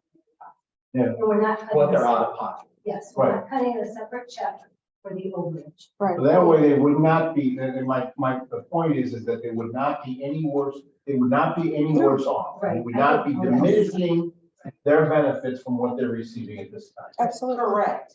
Are you talking about this union, non-union thing going back and forth? I know. I'm getting confused, so. Is that the non-union employees, if they incur bills over their deductible and whatever, then you would cover that? But what are you saying for the union? Same thing? Same thing. Same thing. Okay, so I came up to speak on that. A little history on that is that our old plan under priority was Priority Health at the time. We didn't have a high deductible plan. And we literally would go get a prescription, we'd come in, we'd get $5 back from Susan. And I mean, you're on a lot of prescriptions, a lot. Every bill would go in, there was co-pays on everything. So when we went to this high deductible plan, it was for the employee to take care of all the billing. So if that's something that you're actually thinking about, you're gonna put a lot more work on somebody. Just be prepared for that. Somebody in the office is gonna start being. We're gonna support, right? We'll take care of that. No, they're gonna, the bottom line is that your people would not be out that additional. They're not gonna be $2,000. Right, I just wanted to put that out there. I'm not here to negotiate, because this isn't a forum for us, the union, to negotiate. But there are things in the contract. One of the things in the contract is that if there's a change made to the healthcare benefits, the township has to alert the union within 30 days of any change that goes into effect. So we were not alerted 30 days, and they have to negotiate in good faith.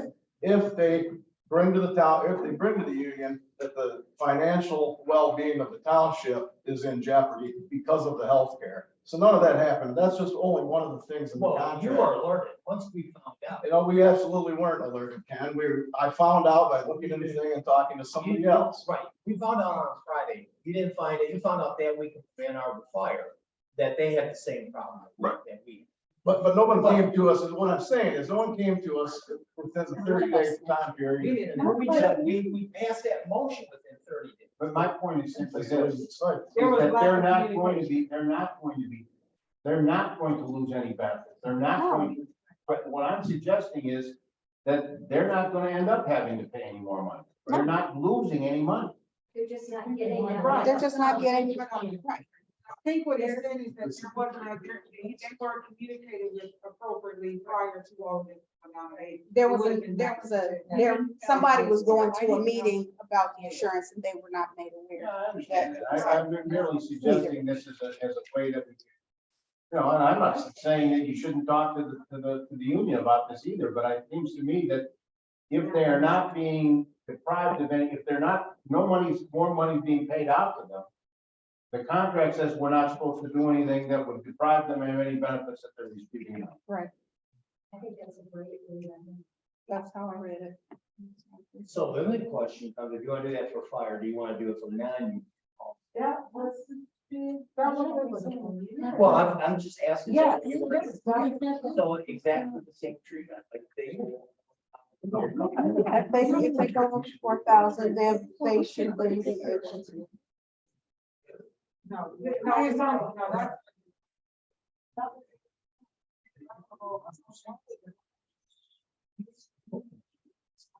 We know how much he's. So, you know, just one other thing, there's a grievance that's presently pending on this right now, okay? So I think the thing we'll do is, I think what I would recommend we do is we go to we go through the grievance process with them and throw this out as a resolution of the issue and go from there. Was nowhere to grievance, but yeah, absolutely. So let's go through the grievance process, see where it takes us. So we're not. And then we don't have to do anything tonight. And then once the grievance process is either resolved or not resolved, because if we're gonna resolve it, they can take that. So why don't we leave that, it's on table, we don't need to table it again. We will proceed on the grievance and then we'll see where it goes. Okay, I'm sorry, so if we don't take it again, then how do we resolve? Well, we'll bring it back for a resolution. Oh, We got okay. something settled up, with the union, we're gonna have to amend this. One other thing before I leave, I just want to let you know, meeting, again, finalize that contract. And we have sent the contract out to Great Oaks also. Mighty, Pardon? mighty. Mighty Oaks, I'm sorry. Mighty Great, it's all the same. And they have not responded yet. I just saw Jamal over the weekend and he said that he thought they were pretty much done with Well, we had their sent to part. them, basically. And I the think same they were contract. waiting to get with Belial for their Okay, final that's fine. thumbs I up. just And want to let you know where we were. he said something about by Friday. All right, that's fantastic. I think it was by this Friday. I'll confirm. Okay, so we. They got. I have to look at the contract to give the exact amount, but we have to file a response to the grievance for the next number of days, and then after that, it goes from there. As I said, we never saw it. It's been, no, you don't see the grievances and then don't talk about them publicly because it could be an unfair labor practice. Right. No, we're not talking about it. So It's never- they filed a grievance, like 11 days ago or something. so- And now I met with them pursuant to the contract and we agreed we couldn't agree at that point. So because to the next step, I have to be. Right. And that's when I called.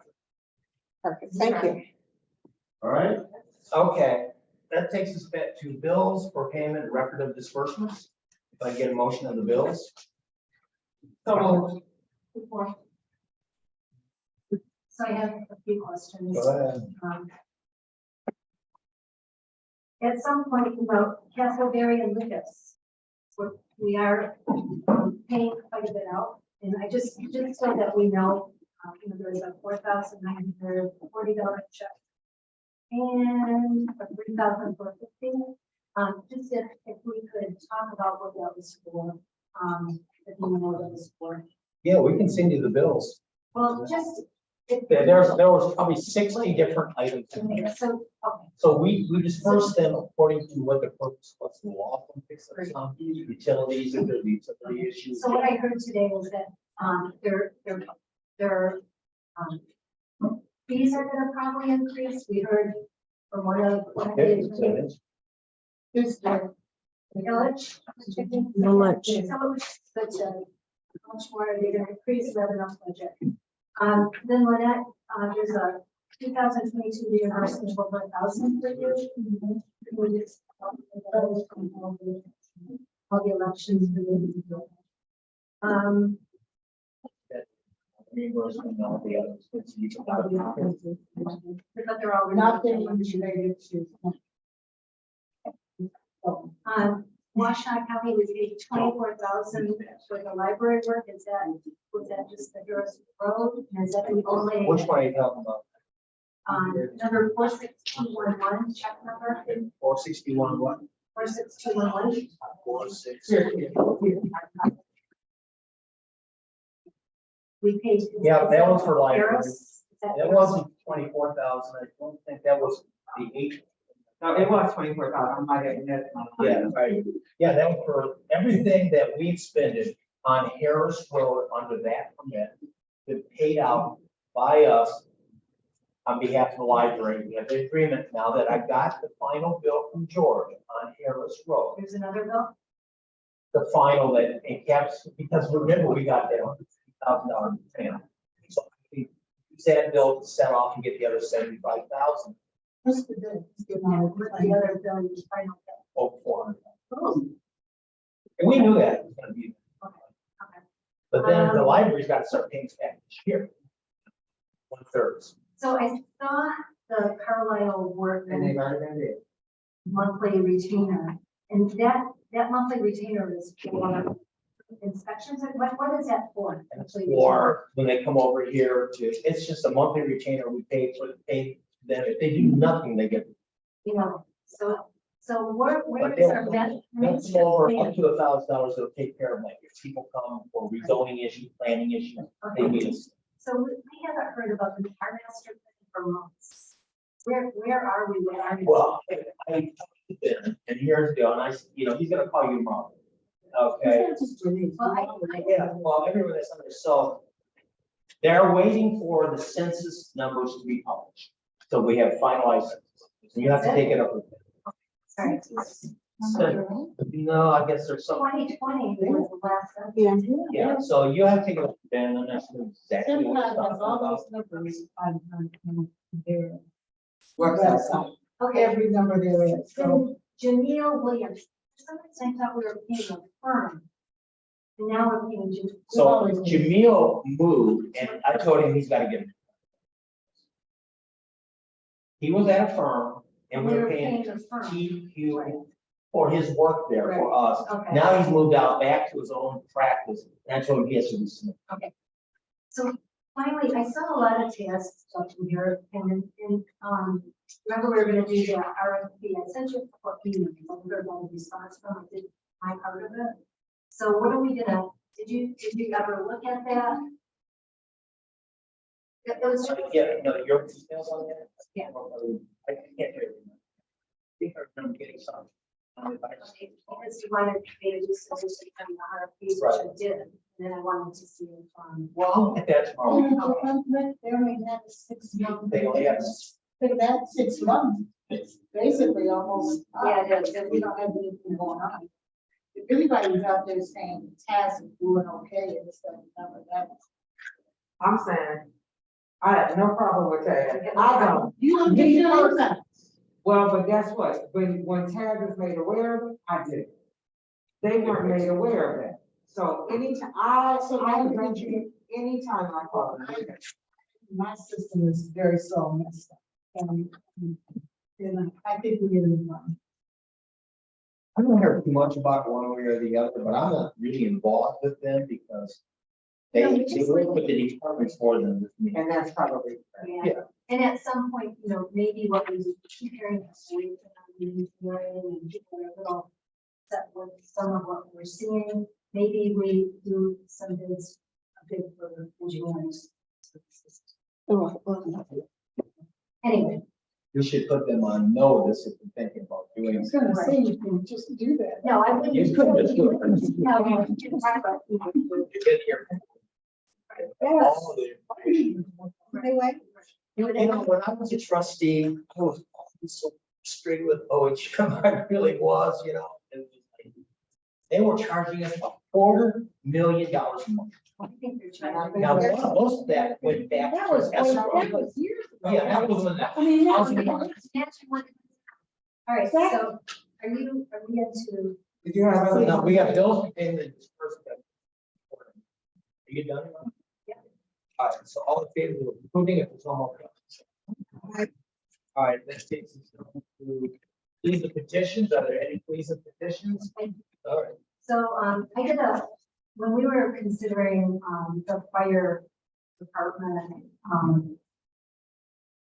medical, the medical and the healthcare savings fund, and why they needed that. I asked to see, and I'm interested, we spent over, or we put 300,000 also in their budget for last year for overtime, like right in December. So I wanted to look up and see how much we're actually paying folks for overtime and what they're getting paid. I got the 1099 information from Nancy today, and I put everything in a spreadsheet. That's what we have here with the 2023 employee earnings. Some of our firefighters are actually earning overtime at the same amount as their salary. So for instance, Barry Coughlin last year was at $173,298 for the year. A lot of them are well over 100,000. Overtime, the amount of overtime that was spent was more than half of what their salary is. So this is something I think we need to look at, because if we're having to do this much overtime, why don't we get a couple more fire? Well, this was an outlier year, but No, you're it's right. not. It's not an outlier year. So I looked at This those five. much. No, it's not. I looked at 5 years worth of expenditures, and we've been, in a few years, it was over 300,000. Well, the 468 was over like maybe 150 over what we had in the past. But I just think this, when I saw this, I was just like, whoa, this is, It's startling. it is startling. Right. And I This think we issue's need come to up address it. And so it made me, as we're considering giving them more money for medical, it's like, if you showed non-union staff this, I think they'd be flattered. They know. No, they don't. I don't think they know. Right.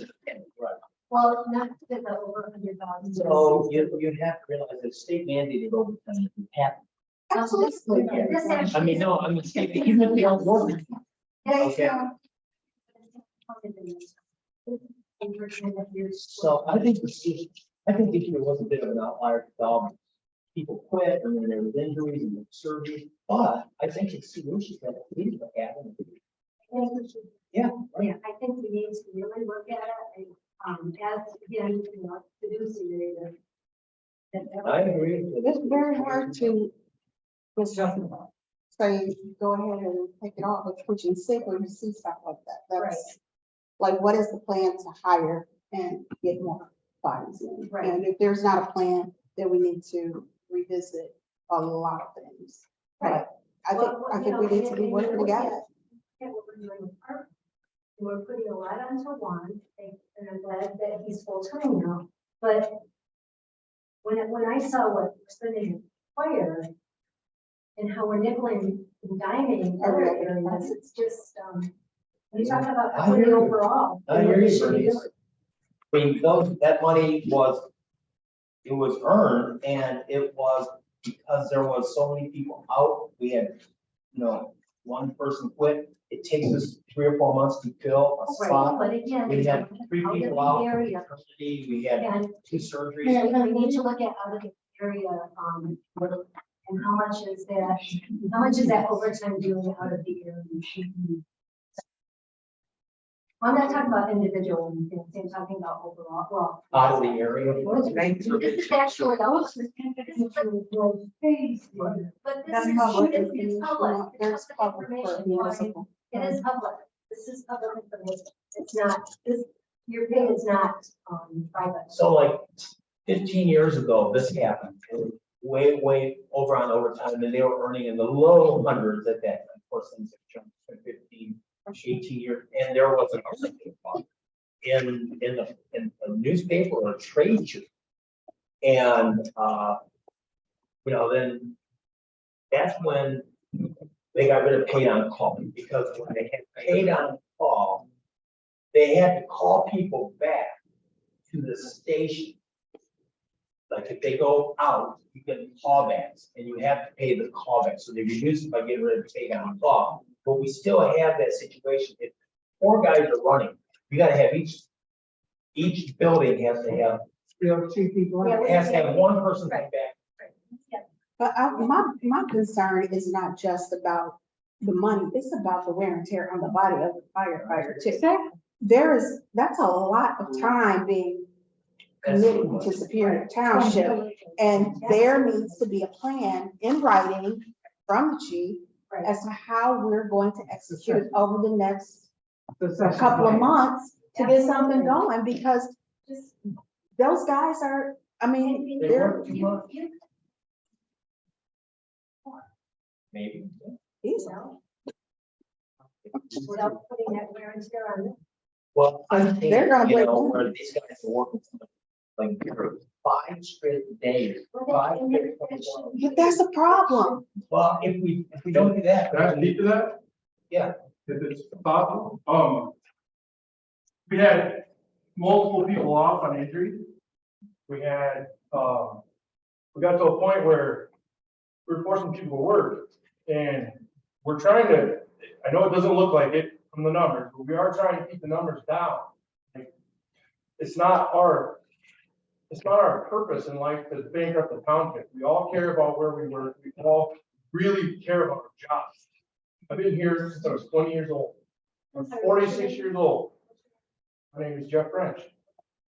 I started here as a paid on call, and I'm here now. I've lived in the township. I care about the township. I spend a lot of time here. All of us do. We added the 3 more people because we thought we would be able to weather anything that happens. We terminated an employee. We had 2 employees quit.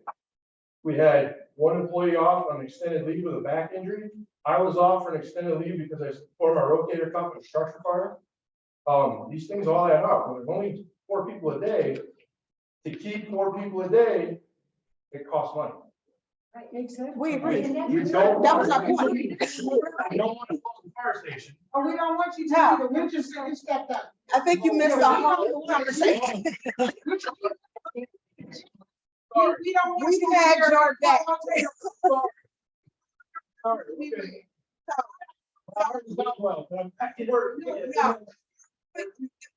point was just that.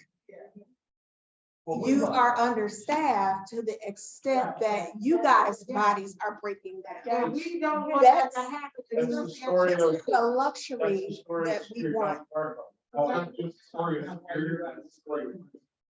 Changing that. And that's Oh. what we want to change. Yeah. That- I'm sorry, I didn't mean to walk into that.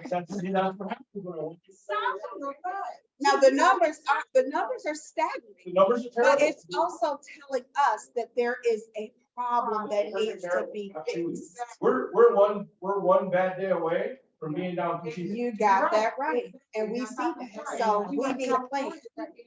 We need a plan, Yeah, well, because if all hell breaks loose. Good. Don't. That's the first time I've ever heard a board legitimately talk about transit part. Oh, yeah, Honestly. That's what we're talking about. I mean, we've always had to come in here and beg and scrape and everything for everything that we've ever tried to get. So we were basically, the only point being made was, how can we push this forward to make it better? Sorry, I don't mean to keep you. Hi. No, you need a succession plan. No, we Absolutely. agree with that whole. Because if your arm gets, my husband had 2 rotator cuff surgeries. I'm not too sure that I did you both. So, and he had both, Trying to fix and one. he's a police officer.